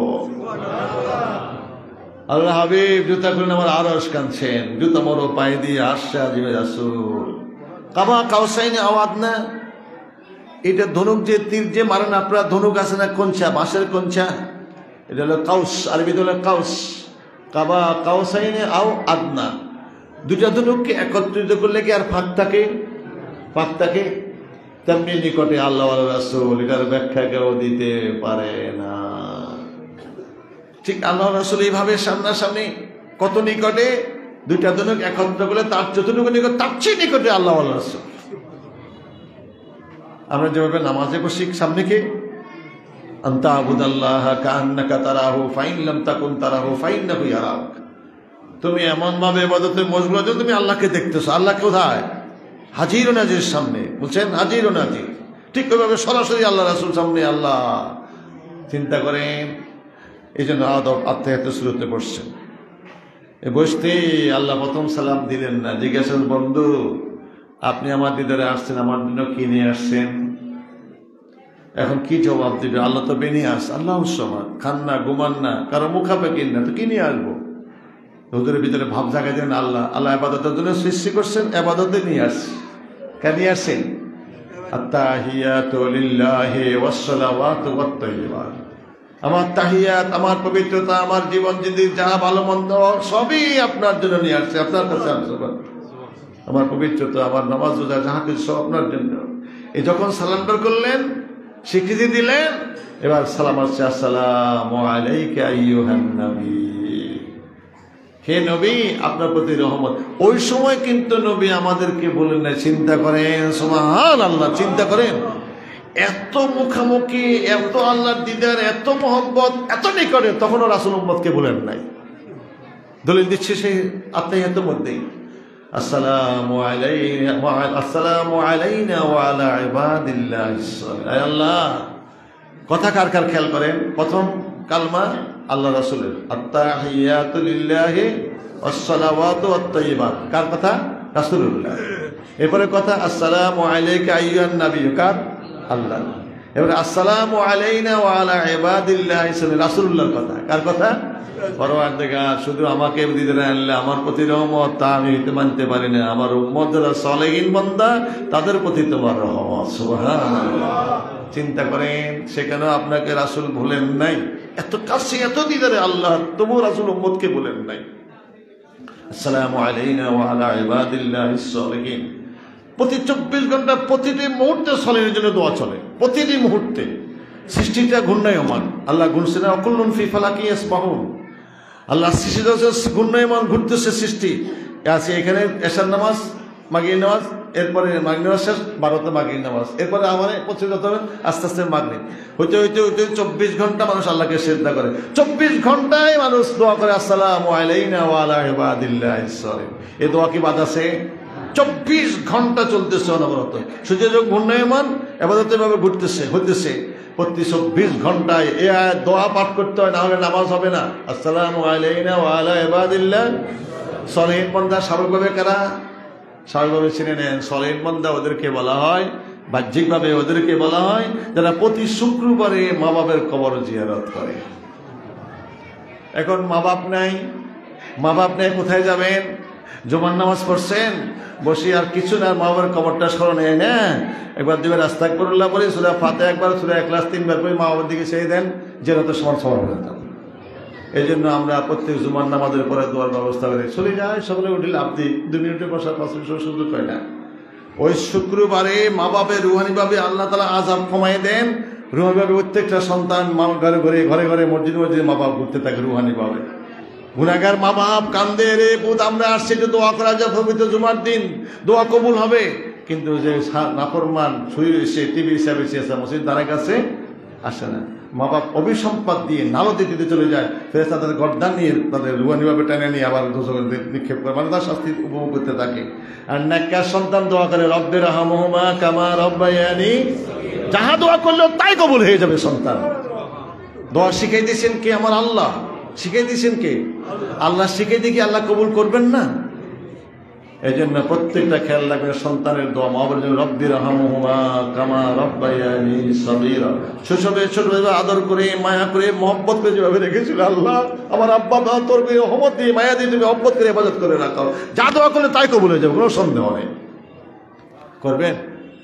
আমরা তো জুমার দিন ব্যবস্থা করি, আমরা তো চলে যান 10-5 মিনিটের বসে শুনতে দেখে তো তোমার বই গপ্প গুজারি বা বাইরে যায় গপ্প গুজারি, সময় যায় গপ্প গুজারি করতেছে। 5 মিনিট কি সময় দেওয়া যায় না? এইটা দুরুশি বই সূরা ইখলাস 3 বার আর আলহামদুলিল্লাহ 2 মিনিট দোয়া, এটার কোনো সুযোগ হয় না হতভাগা সন্তানের। মা বাবার জন্য, মা বাবা তো চলে যাচ্ছে, মা বাবা তো রুহানিভাবে মসজিদে হাজির, ও তো মসজিদে হাজির দোয়ার জন্য কাঙ্গাল বখারি হয়ে আসে, কিন্তু মা বাবার জন্য এটুকু সময় লেস্তরি তুলে যায়। হুজুরের দোয়ার ব্যবস্থা করে না, করলেও তার থাকেন না, না করলে অন্তত জুমার দিনে এইভাবে মামার কথা খেয়াল করে সূরা ফাতিহা একবার, সূরা ইখলাস 3 বার পড়লেন, মা বাবার কবর দূরে রয়ে গেল, জিয়ারত উদ্দেশ্য করলেন, জিয়ারত হয়ে গেল।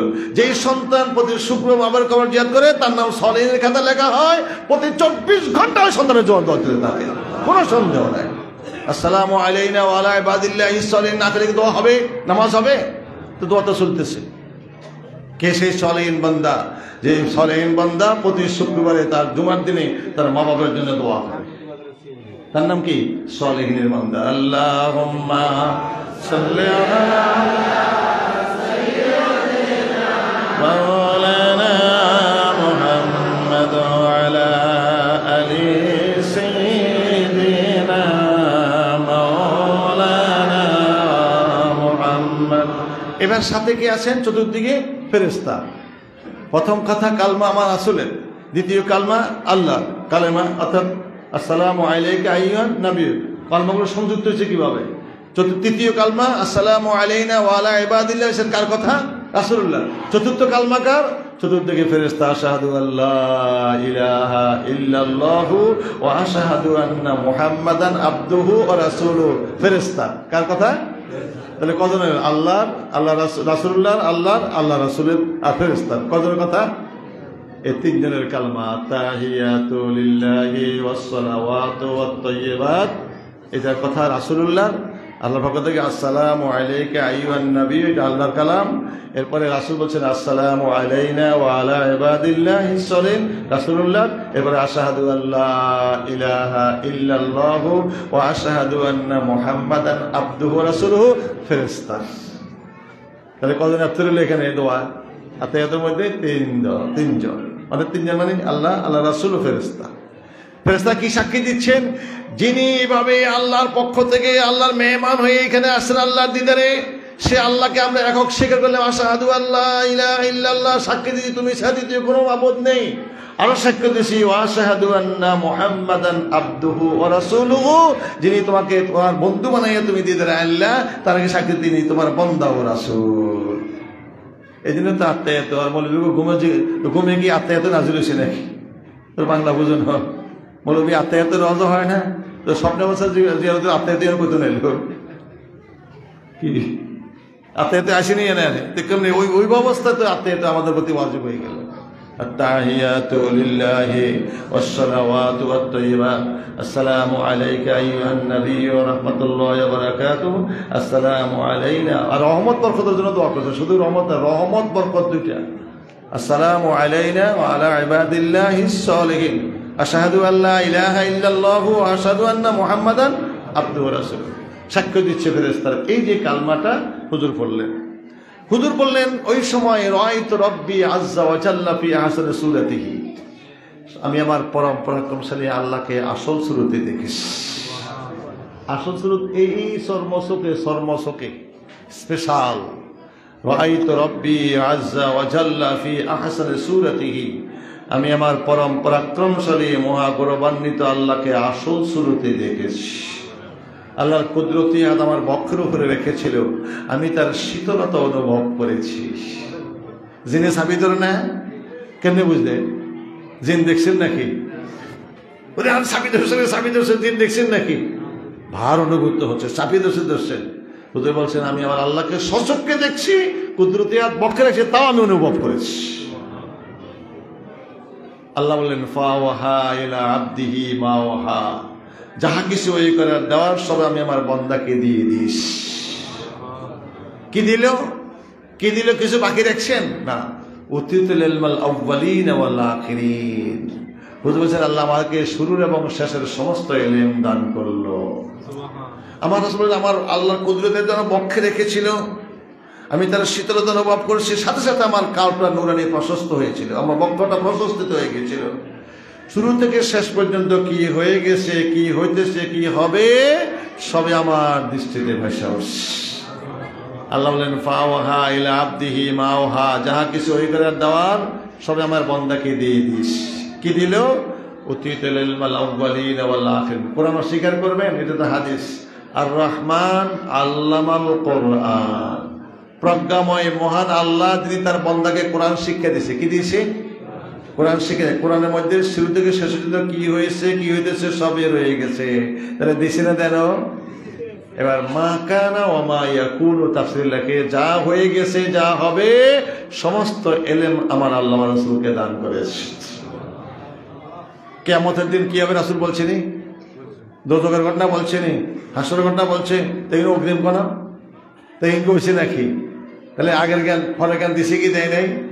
সব দিয়েছেন। বুঝলেন, আমাকে শুরুর এবং শেষের সমস্ত ইলম আল্লাহ আমাকে দিয়ে দিয়েছেন। বুঝেছেন? এখন এই রাসূল সাল্লাল্লাহু আলাইহি ওয়াসাল্লাম এত মিলন, এত মাখামাখি, এত মায়া, এত মহব্বত, এত মধুর মিলনে হুজুর শান্তি পান না। 90,000 কালাম। কত কালাম? 90,000 কালাম। আর অনেক লম্বা কথা, সেদিকে যাওয়ার সময় নেই, 10:30 বাজে আসতেছে। এত মাখামাখি, এত মিশামিশিতে হুজুরের একটু নিজের চিন্তা কে বুঝে, কে জানে? আয় হাবিব, এত মিশামিশি, এত মাখামাখি, তবুই চিন্তা আপনার। পরওয়ারদিগার, আপনি কিসের ইবাদত করলেন, কার ইবাদত করলেন, সালাত আদায় করলেন কার? আর আমার আগে আমার আবু বকর এখানে কেমনে এলো? কোথায় সে নিগুড় জায়গা, জিবরাইল যেখানে আসতে পারলো না, আমার আবু বকর কি করে আসলো? আয় হাবিব, আবু বকর আপনার সুখের সাথী, দুঃখের সাথী, হিজরতের সাথী, সর্বাবস্থার সাথী আবু বকর। বেহেশত আপনার সাথী হবে। আবু বকরের একটু আত্মতৃপ্তি পান। এই জন্য আমি আপনার এই আত্মতৃপ্তির জন্য এই মুহূর্তে কোনো অন্তর বিচলিত হয় না, কোনো একা একা কোনো ভয়ভীতি পান না। কারণ আবু বকরের গলার আওয়াজটা বলে একটু আত্মতৃপ্তি পাবেন, নির্বিঘ্নে থাকবেন। এই জন্য আবু বকর নন, আবু বকরের সম্রাট, তার গলা আওয়াজ একটা ফেরেশতা তৈরি করেছে। তো আমরা আপনার সালাত আবাদতকে আপনি কার ইবাদত করলেন? আল্লাহকে উপরের দিকে তাকান। আরশের উপরে লেখা আছে, আরশের উপরে লেখা আছে সুবহানি সুবহানি সাবাকাত রাহমাতি আলা গাযাবি। আরবিতে লেখা, আরশের উপরে লেখা সুবহানি সুবহানি সাবাকাত রাহমাতি আলা গাযাবি। আমি পবিত্র, আমি পবিত্র, আমার রহমত গজবের আগে যায়।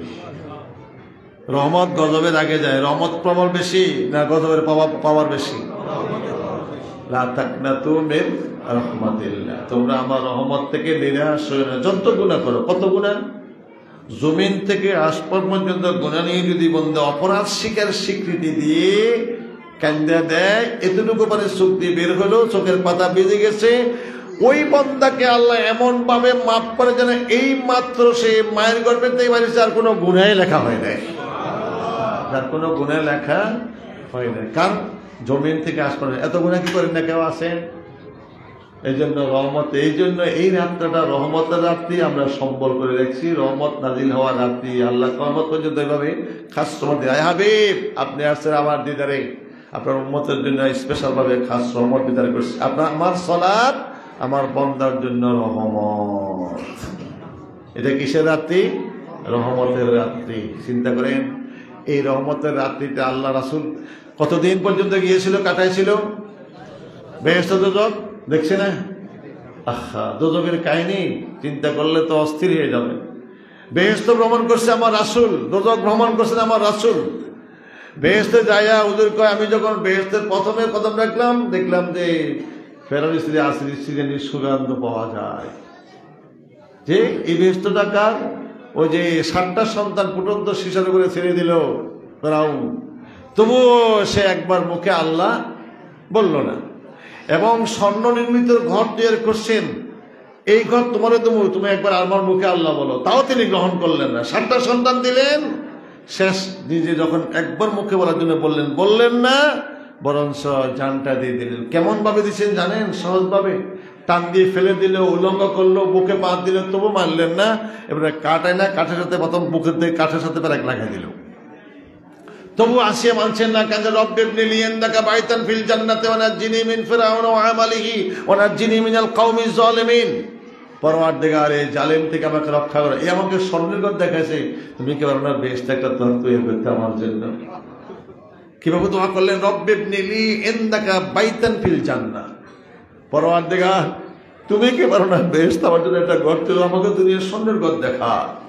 বাঁচাও, এই জালিমদের অত্যাচার থেকে মারাও চাও, ফেরাউনের কুকর্ম থেকে আমাকে রক্ষা করো। নির্লজ্জ বেহায়া কি করতেছে আল্লাহ দেখো। উলঙ্গ অবস্থা চাপ দিয়ে রাখলেন এবং আটকাই দিলেন কাঠের সাথে ফেরাক দিয়া। কোরআনের ভাষা ফেরাউনা জিল আওতাদ। আওতাদ মানে ফেরাক। ফেরাক মানে যে ফেরাউনা, ফেরাক মারা ফেরাউন। কি মানা? যে ফেরাক দিয়ে তার স্ত্রীকে কাঠের সাথে আটকে দিল। এরপরে যখন আসে এই কথা বললেন, রাগে ক্ষোভে গালের ভিতর দিয়ে আটকে দিয়ে কাঠের সাথে আটকাই দিলেন। কপালে প্যারাক, চোখে প্যারাক, নাকে প্যারাক, বুকে প্যারাক, স্তনে প্যারাক এবং লজ্জাস্থানের ভিতরে ফেরাক করে আটকাই দিলেন। আসিয়া থমকে উঠলেন, টান দিলেন এমন ভাবে আসিয়ার মুখ দিয়ে আওয়াজ আসছে, লা ইলাহা ইল্লাল্লাহু মুসা কালিমুল্লাহ। মুখ চিপে হেসে দিলেন। হেসলেন কেন? ডাক আসছে, ইয়া আইয়াতুহান নাফসুল মুতমাইন্না ইরজিই ইলা রাব্বিকা রাদিয়াতাম মারদিয়া ফাদখুলি ফি ইবাদি ওয়াদখুলি জান্নাত। তখন জান্নাত দেখাইছে কি দেখে নাই? সাথে সাথে দোয়া কবুল, সাথে তার বেহেশত তৈরি হয়ে গেল। এখান থেকে আসিয়া তার বেহেশত বাসস্থান দেখেছেন। ওই বাসস্থান রাসূল ভ্রমণ করে আসলেন, আসিয়ার বেহেশত রাসূল দেখলেন। আরেকটা বেহেশতের আওয়াজ শোনাচ্ছে, বেলালের গড় আওয়াজ। এখানে বেলাল কোথায় আসলো? বেলাল জন্য বেহেশততে। সুবহানাল্লাহ। সরাসরি বেহেশতের সার্টিফিকেট পাই না, কিন্তু এখানে পাইলো কি পাই নাই? বেলাল হুজুর আগে যা, আগে যা, আগে যা, হুজুর আগে। বেলাল আমার আগে আসতেছেন, বেলালের বেহেশতে যাইতেছেন, ঢুকতেছেন। কেন এই মর্যাদা? দুনিয়ায় ক বেলাল, আমি দেখলাম তুমি আমার আগে আগে বেহেশতে ঢুকতেছো, কারণটা কি? হুজুর আর কোনো আমল করি নাই, কোন সময় আমি বিনা ওযুতে থাকতাম না। সুবহানাল্লাহ। আর হুজুর যখন ওযু করতে দূরে তাহিয়াতুল ওযু নামাজ পড়তাম। হুজুর বলছেন এই কারণে আল্লাহ তোমার মর্যাদা এত বাড়াই দিয়েছেন। আসলে বেশ, তাহলে এই আমলটা আমরা করতে পারি বিনা ওযুতে? সবসময় ওযু থাকা যায়? শীতের সময় তো শুতে ওযু করি না, আমিও তো করি না অনেক সময়, কিন্তু ওযুর সহিত শোয়া উত্তম সুন্নাত। ডান কাতে শুবেন, 3 বার আস্তাগফিরুল্লাহ আস্তাগফিরুল্লাহ আল্লাযী লা ইলাহা ইল্লা হুয়াল হাইয়ুল কাইয়্যুম ওয়া আতুবু ইলাইহি পড়বেন। নিষ্পাপ হয়ে শুলেন, লা ইলাহা জিকির করলেন, জিকির করলেন আল্লাহর সাথে। মারা গেলেন সাথী বানালেন আল্লাহকে, কবর গেলেন সাথী আল্লাহ, উঠলেন হাসর মাঠে সাথী আল্লাহ। আল্লাহ যার সাথী তার শিবে এসতে তার স্থান। এটা আমল করতে কষ্ট আছে নাকি? ওযু করলে ভালো কথা, না পারেন তো এতটুকু 3 বার ইস্তেগফার করে শুবেন ডান কাতে। আরবি না পারেন, আমি তওবা করতেছি, ইস্তেগফার করতেছি, ক্ষমা চাচ্ছি যিনি চিরস্থায়ী চিরঞ্জীব ওই আল্লাহর কাছে, যার কোনো ইলাহা নাই, তার কাছে আমি ক্ষমা চাই। আল্লাহ তুমি আরো মাফ করো। ইয়ের মধ্যে তার অসুবিধা নেই। এই 3 বার বলি ডান কাতে শুবাবেন, লা ইলাহা ইল্লাল্লাহ, লা ইলাহা শুনেন। আল্লাহ নিজে বলছেন হাদিসে কুদসিতে, আনা মা আবদি ইযা হুয়া যাকারানি। আমার বান্দা যখন আমার জিকির করে আমি তার সাথে থাকি। তাহলে এই কার সাথে নিয়ে ঘুমাইলেন? আল্লাহুম্মা বিইসমিকা আমুতু ওয়া আহইয়া। এই আমি আল্লাহর নামে ঘুমাইলাম, যদি তুমি আল্লাহ হায়াত দাও বাঁচবো, নাহলে এই অবস্থা আমি মরে যাবো, আসল যাবার জীবিত হয়ে উঠবো। একে ঘুমে হাসরের মাঠ কায়েম হয়ে যাবে। আমাদের এই কলেজের সামনে, এই যে কলেজের সামনে, কলেজে মতিন স্যার মারা গেছে যেদিন, আমরা দাফান করে আসলাম, 10টা বাজে গেছে, কলেজের প্রফেসর দরজা খোলে না। ওই যে ঘুমাইছি, এবার বিয়ে করো না, এবার বিয়ে করো। এই কলেজের কথা বলতেছি, বিয়ে করো না, বিয়ের তারিখটা ঠিক হয়েছে। এবার 10টা 9টা 10টা কিরি কলেজের ঘন্টা চলে, এই ছাত্ররা চলে, সাত দরজা করো না, লাজ্জাই দরজা ভাঙলো, দেখেন মরিস, একে ঘুমের জীবন শেষ। হাজারো আছে কিনে নাই? আছে না নাই? এই যে শুলে আর কি অনেকে উঠছে না, এরকম ঘুমতে উঠছে। তাহলে এই ঘুমে, একে ঘুমে তার হাসরের মাঠ। আর কি সে জাগ্রত হবে? হবে ওই ব্যক্তি যে গুনাহগার, যেই নেককারে শুইল, আল্লাহর সাথী বানায় শুইল, 3 বার ইস্তেগফার করলো, সে নিষ্পাপ হয়ে ঘুমাইলো, জিকির করলো, আল্লাহকে সাথে নিয়ে ঘুমাইলো, তার আর জাগ্রত হওয়া লাগবে না, একে ঘুমে তার হাসরের মাঠ হয়ে যাবে। এত সহজ আমল যদি না করতে হবে তারা কোনটা করবেন? খেয়াল থাকবো যারা আপনারা এইভাবে আস্তাগফিরুল্লাহ আল্লাযী লা ইলাহা ইল্লা হুয়াল হাইয়ুল কাইয়্যুম ওয়া আতুবু ইলাইহি 3 বার পাঠ করলেন, নিষ্পাপ হয়ে আপনি শুইলেন, সমুদ্রের ফেনারাশির মতো গুনাহ থাকলে আল্লাহ তারা মাফ করে দিবেন। আর শুইলেন লা ইলাহা ইল্লাল্লাহ, কারণ শুইলেন আল্লাহ রে, আল্লাহ স্যার কেউ নেই, আল্লাহ স্যার কেউ নেই, তাহলে ঘুমাইলেন কারা লই? মারা গেলে কবরে আল্লাহ লই তো গেলেন, আর তার অন্য কারণ সাথী বানাই নাও, কারণ গেলেন আল্লাহ লই, উঠবেন কারণ লই, এবারে তো যোগ দিব কেমন আল্লাহ? আমাদের তো কিছু কথা থাকবে নাকি? আমরা আসামি যত মারাত্মক আসামি হোক এবং শুনিতে তার স্বভাবে অর্ডার হয়ে গেল, তবু হাকিম জিজ্ঞাসা তোমার কিছু কর আছে কিনা? কি আমরা কথা বোঝেন না? দুনিয়ার আসামে যদি এরকম জিজ্ঞাসা করে, আল্লাহ কি ডাইরেক্ট ধাক্কায় তত হারাই দিব না? বন্ধা ক তুই আর বন্ধুর মত কিছু সাওয়া কর আছে, তো আমরা তো আল্লাহ তোর বন্ধু এভাবে কয়েছি 3 স্তরে ঘুমাইলে, নিষ্পাপে ঘুমাইলো, জিকির করে তরণে ঘুমাইলাম, তা তো যদি বা কেমনি? এই কথাটা সুটকি করি না, কিন্তু অযক্ত কিছু করছি না। এটা সহজটা যদি না হারেন আর কঠিনটা কেমন হারবেন? খেয়াল রাখতে হবে। 3 বার ইস্তেগফার করে শুয়ে গেলেন, আর জিকির করলেন, জিকির করলে আনা মা আব্দি ইযা হুয়া যাকারানি, আমি বন্দার সাথে তখন সে আমার জিকির করে, তাহলে সাথে কে? এই অবস্থা ঘুমাইলে কারণে ঘুমাইলেন, মরলে কবরে হাসরে, তাই আল্লাহরে নিয়ে মরলে আল্লাহরে কবর হাসরে, তা ভয় কিসের? আর কই আর কি, কিন্তু হিয়ার কলজা কামে ভয়, হাইরে কি হাইরে কি। তবে হাদিসে তো এটা আছে, তো ভয় থাকা ভালো। ভয় থাকা কি? ভয় থাকা কি?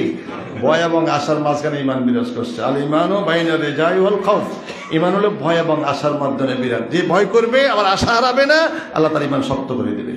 লা তাকনাতু মির, আয় হাবিব চেয়ে দেখেন আপনি আমার দিদারে আসবেন, এই জন্য স্পেশাল ভাবে আমার রহমত গজবের আগে যায়, আপনার উম্মতের জন্য রহমত বিতরণ করছি।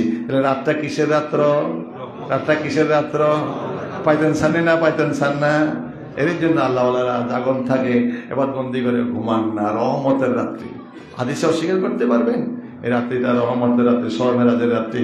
সুবহানি সুবহানি সাবাগাত রাহমাতি আলা গজাবি, আমি পবিত্র, আমি পবিত্র, আমার নাম, আমার রহমত গজবের আগে যায়। খেয়াল থাকবে, এই মেরাজের রাত্রিটা আমরা জাগন থাকতে চেষ্টা করবো। তারপরও যদি কিছু ঘুমাবেন, একটু ঘুমাইবেন, তো ঘুমায় না, এক রাত তো জাগন থাকতে পারি না। দুনিয়ায় যদি ঘুমান আর কবরও ঘুমান দেবো, ওর কথা কয় না, বাংলা বুঝেন। দুনিয়ায় আরামে ঘুমাই কাটাইলাম, আবার কবরও আরামে ঘুমদান দেবো। দুনিয়ায় আরামের ঘুম হারাম করলে কবরে এক ঘুমদান দেবো। আর দুনিয়াও আরামে ঘুম, আমার কবরও আরামে ঘুমান সম্ভব? দুইটা একসাথে সম্ভব হবে না।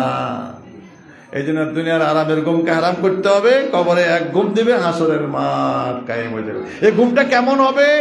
হাদিসে আছে, আমার রাসূল বলছেন, যে ব্যক্তি ঈমান নিয়ে দুনিয়া থেকে যাবে, কবরে যাবে, তার হালটা এমন হবে, কবরে সে শুইল, দৌড়নজয় ভাত খাই ঘুমাইলো, শীতের দিন ছোট, আসর আজান মসজিদের কোনো কাম কাজ নাই, খার আজান দেয়, এখানে সুশি আজান দিলেছে, এই যে সময়টুকু কুটি কাটি বসে যে বন্ধা মনে হবে, এই মাত্র দৌড় খাই ভাত খাই ঘুমাইলাম, আসর আজান দিয়ে দিস। ইসরাফিলের সিংহের ফুৎকার আসরের নামাজের আজানের মতো শুনবে, সে কর্কশ ভাষা শুনবে না। সে বুঝবে যে এই মাত্র জোর নজর ঘুমাইলা, আমার এত তাড়াতাড়ি আজান দিয়ে দিল, আর উঠেই দেখবে হাসরের মাঠ, বিবি এসে তারা জাগাবে, উঠো উঠো তুমি, আমি তোমার হুর, তোমার সাথী, অনেক লম্বা কথা কইতেছি। তাহলে এইগুলা খেয়াল থাকবো, খেয়াল থাকবো, যেন এগুলো আমল করে তৌফিক দান করুন, আমিন। তাহলে এই রহমতের রাত্রি জাগরণ ফেরার চেষ্টা করবেন। সেখান থেকে তো পুরানো ওয়াজ শুনছেন, 5 ওয়াক্ত নামাজ নিয়েছে, আরো সন্ধ্যাবেলা শুনছেন, শুনিয়ে আসেন। তো নামাজ, যেই নামাজ নিয়ে আসলো দিদার, সেই নামাজ বাদ দিলে কি দিদার পাওয়া যাবে? এই জন্য 5 ওয়াক্ত নামাজের হাবিব 50 ওয়াক্ত নাজিল করলাম, বন্ধুর খাতিরে আমি আপনার বারবার আবদার করছেন। এখানে মানুষে মুসা আলাইহিস সালামের বাহাদুরি দেবে না, না না না না, এটা আল্লাহর ইচ্ছে। এভাবে মুসা আলাইহিস সালাম যান, আল্লাহর ইচ্ছা, বন্ধুরও চাইতাম না, কি করবো, বন্ধুদের সরাসরি।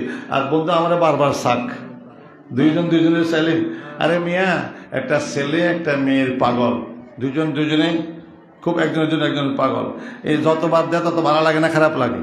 হ্যাঁ, রাত শেষ হয়ে যায়, ঘুমাই না ঘুমাই না, একজন দেখেছে, এই চলে যেতেছে, শেষ করে এই এদিকে কেন কথা হলো, তার মানে আরেকখানা চাইবে, বুঝুন না বাংলা কি কইছি? এই কথা 1 ঘন্টা 2 ঘন্টা 3 ঘন্টা করলো দুজনের কথা শেষ হয় না। আচ্ছা যাক কথা কে কোন জানা আকানা হনো আকানা হুনতো কি মানে একজনের আকানা সাইবে কথা বলি এই সাই বারবার। তা আল্লাহর ইচ্ছা একটা উসিলার মধ্যে বন্ধু আমার কাছে বারবার আরে বন্ধু বারবার সাক সুবহানাল্লাহ রাইত রব্বি আযজা ওয়াল জালাল এরকম মুসের বাদ না এখানে মুসের সাথে বাহাদুরি না, এটা আল্লাহর ইচ্ছা একটা উসিলা বন্ধুরে বারবার নিব বন্ধু আরো চাইবে সুবহানাল্লাহ। বুঝেছেন? নিয়েছে 5 ওয়াক্ত নামাজ। কত ওয়াক্ত নামাজ নিয়েছে? 5 ওয়াক্ত নামাজ পড়লে কত ওয়াক্তের সব পাওয়া যায়? 50 ওয়াক্তের সব পাওয়া যায়। তাহলে সুতরাং আমার নামাজ পড়তে রাজি আছেন? আর এই মেরাজটা সত্য স্বীকার করবেন তো? এই মেরাজের ঘটনা কাফেররা অস্বীকার করছে। হুজুর সাল্লাল্লাহু আলাইহি ওয়াসাল্লাম যখন মেরাজের ঘটনা থেকে যখন বর্ণনা করে শুরু করলেন, এবার কাফেররা সি মোহাম্মদ রাতে আল্লাহ দিদার হয়েছে 27 বছর কাটিয়ে গেছে, তো মিথ্যা কথা। সাথে যারা আছেন এভাবে আল্লাহরে দেখছে, আল্লাহ দিদার এসে সব গেছে 27 বছর কাটিয়ে গেছে, এটা কি কেউ রাত্রে শুয়েছে আবার কম্বল করছে, কম্বলও গরম, আবার পানি চলতেছে জমজমের পানি, দরজা খটখট করতেছে, এটা কি এগুলো সব বুঝেন। নতুন সাহাবীরা সন্দেহ করছে কাফের হয়ে গেছি, তাফসিরে আছে। আর কাফের তো কাফেরই, তুই অস্বীকার করাটা কার আলামত? কাফের আলামত, এটা অস্বীকার করা যাবে। তাফসিরে আছে নতুন সাহাবী তো মাত্র নতুন হয়েছে, এদের ভিতরে সন্দেহ হচ্ছে কি এটা কি কর, এই সন্দেহ নতুন সাহাবীরাও কাফের হয়ে গেছে। তারা সাহাবী থাকবে না। আবু বকর দেখে আবু বকর তো বুঝেছিল না, আবু জেহেলে কয় সর্বনাশ, এতদিন দুনিয়ার কথা এবং আল্লাহরে দেখছে, আরশ দেখছে, বেহেশত দেখছে, দোজখ দেখছে, সব দেখছে, এটা কি কর? কথা তো সময় অনেক লম্বা, সেদিকে আর যাচ্ছে সময় নেই। বেহেশতে কি দেখ ওমরাদের দেন বন্দা যা পছন্দ করে আল্লাহ বন্দা তা রেডি করে দেখছি। হুজুর কো আমি বেহেশতে ঢুকলাম, দেখলাম হুরগালমান, দেখলাম এক হুর দেখলাম, এটা হলো জট বর্ণের, অর্থাৎ আপনাদের গন্ধম কালার আছে না, গন্ধম কালার, এক গন্ধম কালারের হুর দেখলাম ওই জন্নাতে হাত মুখ দিয়ে অজু করতেছে। তারপরে জিবরাইল এইটা তো অন্য কালার দেখা যা, বলে স্বর্ণের কালার। কিসের কালার? এটা এর মধ্যে একটা অন্য একটু কালার, গন্ধম কালারের একটা আছে না, এইটা এটা ওমরা জাতিরও তৈরি করছে। কার জন্য? কথা বল, কার জন্য? ওমরা জাতি। কার জন্য? হুজুর সব দিন আর প্রকম দিলাম, এই গেছে আর এক কালার দিয়ে ব্যাপারটা। হুজুরের দুনিয়া এসে অমর আমি যখন ব্যস্ত ভ্রমণ করছিলাম, দেখলাম তো আল্লাহ ব্যস্ত তৈরি করে রেখেছে আল্লাহ, কারণ দুনিয়া থেকে বেশি সার্টিফিকেট আছে কি হয় না, অস্বীকার করা যাবে না। তো তোমার দেখলাম হুর দেখলাম ব্যাগের এক কালার, আর তোমরা গন্ধম কালার দেখলাম কা কান্দি দিকে হুজুর আমি গন্ধম কালারটা পছন্দ করি বেশি।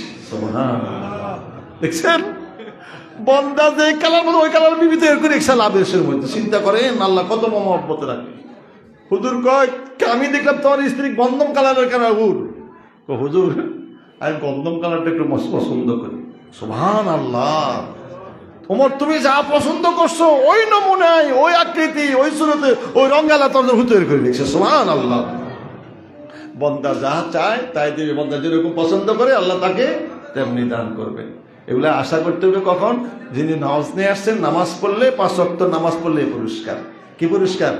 5 ওয়াক্ত নামাজ পড়লে রিজিকে জিম্মা আল্লাহ নেবেন, কবর আযাব মাফ করে দিবেন, ডান হাতে আমলনামা দিবেন, হিসাব নিকাশ নেবে না, বিনা হিসাবে বেঁচে দেবেন, আর 50 তো পার হয়ে যাবেন। তো এই হুর পাওয়া যাবে, নাহলে নামাজ না হুর পাওয়া যাবে না।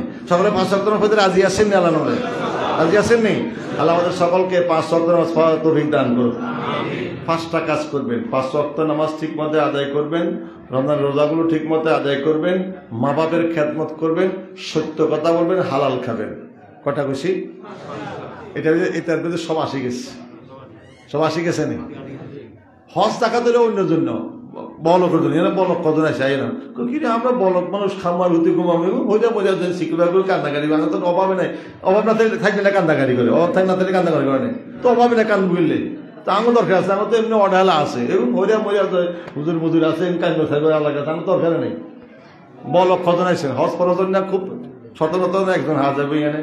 দেখুন তো গরিব গুণ আছে, ওগুন তো টেবিলে বসে রয়েছে। কি করেন? টেবিলে বসে রয়েছে না। তো গরিবের জন্য বেঁচে দেওয়া সহজ। 5টা কাজ। কয়টা কাজ? 1 নম্বর 5 ওয়াক্ত নামাজ পড়বে, 2 নম্বর রমজান শরীর রোজাগুলো রাখবে, 3 নম্বর সেই মা বাপের খেদমত। যার প্রতি মা বাপ রাজি নেয়, তার প্রতি আল্লাহ এবং রাসূল রাজি নেয়, তার স্থান জাহান্নামে। সে ফির সাহেব হোক, আমির সাহেব হোক, মাওলানা সাহেব হোক, মুফতি সাহেব হোক, ইমাম সাহেব হোক, বক্তা সাহেব হোক, যে কেউ হোক না কেন, যার প্রতি মা বাপ রাজি নেয় তার প্রতি আল্লাহ এবং রাসূল, তার স্থান কোথায়? মা বাপের খেদমত করুন ফরজ। চতুর্থ কাজ সত্য কথা, আল কেযবু মুযযুনুব, সত্য কথা বলবেন। সত্য কথা পাপ সব মোচন হয় এবং মিথ্যা পাপের মূল। মিথ্যা সত্যের একদিন জয় হবে। সত্য কথা বলবেন। হালাল রিজিক খাবেন। কি খাবেন? হালাল। কি খাবেন? হালাল। হারাম খেতে পারবেন। হারাম খাইলে এবার বন্দি কবুল হবে না। হারাম গোস্ত বেঁচে যাইতে এটা দোজখ জ্বালানো হবে। খেয়াল থাকবো, এই কাজগুলো করবেন, গরিবের জন্য বাস্তবাতি সহজ হয়ে যাবে। তো আবু বকর রাদিয়াল্লাহু তাআলা আসছিলেন না, ওই আসতেছেন। আর হুজুর সাল্লাল্লাহু আলাইহি ওয়াসাল্লাম কি কইতেছে, আজ বাইতুল মাকদাস গেছে, নামাজ পড়ছে, আল্লাহর কাছে দিদারে গেছে, সব দেখছে, সব বর্ণনা করতেছে। এইভাবে আবু জাহিল্লা শুনি গালিগালাজ করতেছে, আবু বকর আসতেছেন। আবু বকর শোনো কি তোর নবী তো আগে দুনিয়ার কথাবার্তা কইতে হয়, যে বলে আল্লাহরা দেখছে, বাইতুল মাকদাস গেছে, নামাজ হয়েছে, আরো কথা বুঝেন। তবে কিন মিথ্যা কথা তো একটা সীমা থাকতো। আল্লাহরা কেমনে দেখলো? 27 বছর কাটিয়ে গেছে বলে আমার এইটার মধ্যে। আবু বকর আমার নবী কইছে, কত মান নবী, আমার নবী যদি এটা সত্য বলছে, এটা কোনো মিথ্যা নয়, এটা সত্য। আরো কিছু বলে সেটা সত্য। আমার নবী কোনোদিন মিথ্যা কথা বলতে পারে না। আবু বকর আসতে না আসতে জিবরাইল আল্লাহ তাড়াতাড়ি যাও, আমার বন্ধুকে বলে আমার আবু বকরের সিদ্দিকে আকবর ঠিক ঘোষণা দিতে। আবু বকর সিদ্দিকে আকবর সত্যবাদীদের 1 নাম্বার। শুনেও না, ওরা শুনে সন্দেহ করছে, শুনেও না শুনি আবু জাহিল কইছে, এইটা শুনি বিশ্বাস করতে কইছে, এটা বিশ্বাস করো, এটা মানে কি আসছে মারাত্মক কিছু যদি আমার রাসূল বলে থাকে, আমার রাসূল বলে থাকে, এটাও সত্য, কোনো সন্দেহ নেই। আল্লাহ বলেন জিবরাইল তাড়াতাড়ি আমার বন্ধুকে আমার সালাম দিয়ে বলো, আবু বকরকে কিয়ামত পর্যন্ত সিদ্দিকে আকবর ডিগ্রি দিবে। সত্য তো সত্য, সকল সত্যবাদীর শ্রেষ্ঠ সত্য সিদ্দিকে আকবর। যাই হোক, এই মেরাজের ঘটনা শুনছেন, হালকাভাবে কিছু বাংলা কথা বললাম। সবচেয়ে কথা, মূল কথা, মেরাজ থেকে কি নিয়ে আসছেন? as-salatu মিরাজুল। আয় হাবিব, আপনি দিদার করছেন, আপনার উম্মতকে দিদার করবেন, অবশ্যই করবে। 50 বার, কমাইতে কমাইতে কবার? 5 বার। এই রাসূল সামনে আল্লাহকে আমি এমন ভাবে দাঁড়াবো যেন আল্লাহকে দেখতেছি, এটা ইমানদারের দিদার। যখন বন্দা আল্লাহর কুদরতি কদরে সেজদা দেয়, আল্লাহর কুদরতি হাত পায়ে পৃষ্ঠে চলে আসে, অন্তর নরম হয়, চোখ দিয়ে ঝরঝর করে পানি ঝরে। জয়নাত করা তো আইনি, এই যে পড়লো, নিশ্চিত নামাজ কবুল, আল্লাহর দিদার হবে তার। একদিন না একদিন সে সেই দিদার নিয়ে বেহেশতে যাবে। কথা বুঝেছেন এখন? আল্লাহ আমাদের সকল কবুল শোনা, আমিন। একটু ছোট্ট সময় একটু জিকির করে, অল্প অল্প চোখ বন্ধ করেন, চোখ বন্ধ করেন, একটু অল্প অল্প চোখ বন্ধ করে কালবের দিকে খেয়াল। বান্দেদের 2 আঙ্গুলি সে গোস্ত টুকরা কাল, চোখ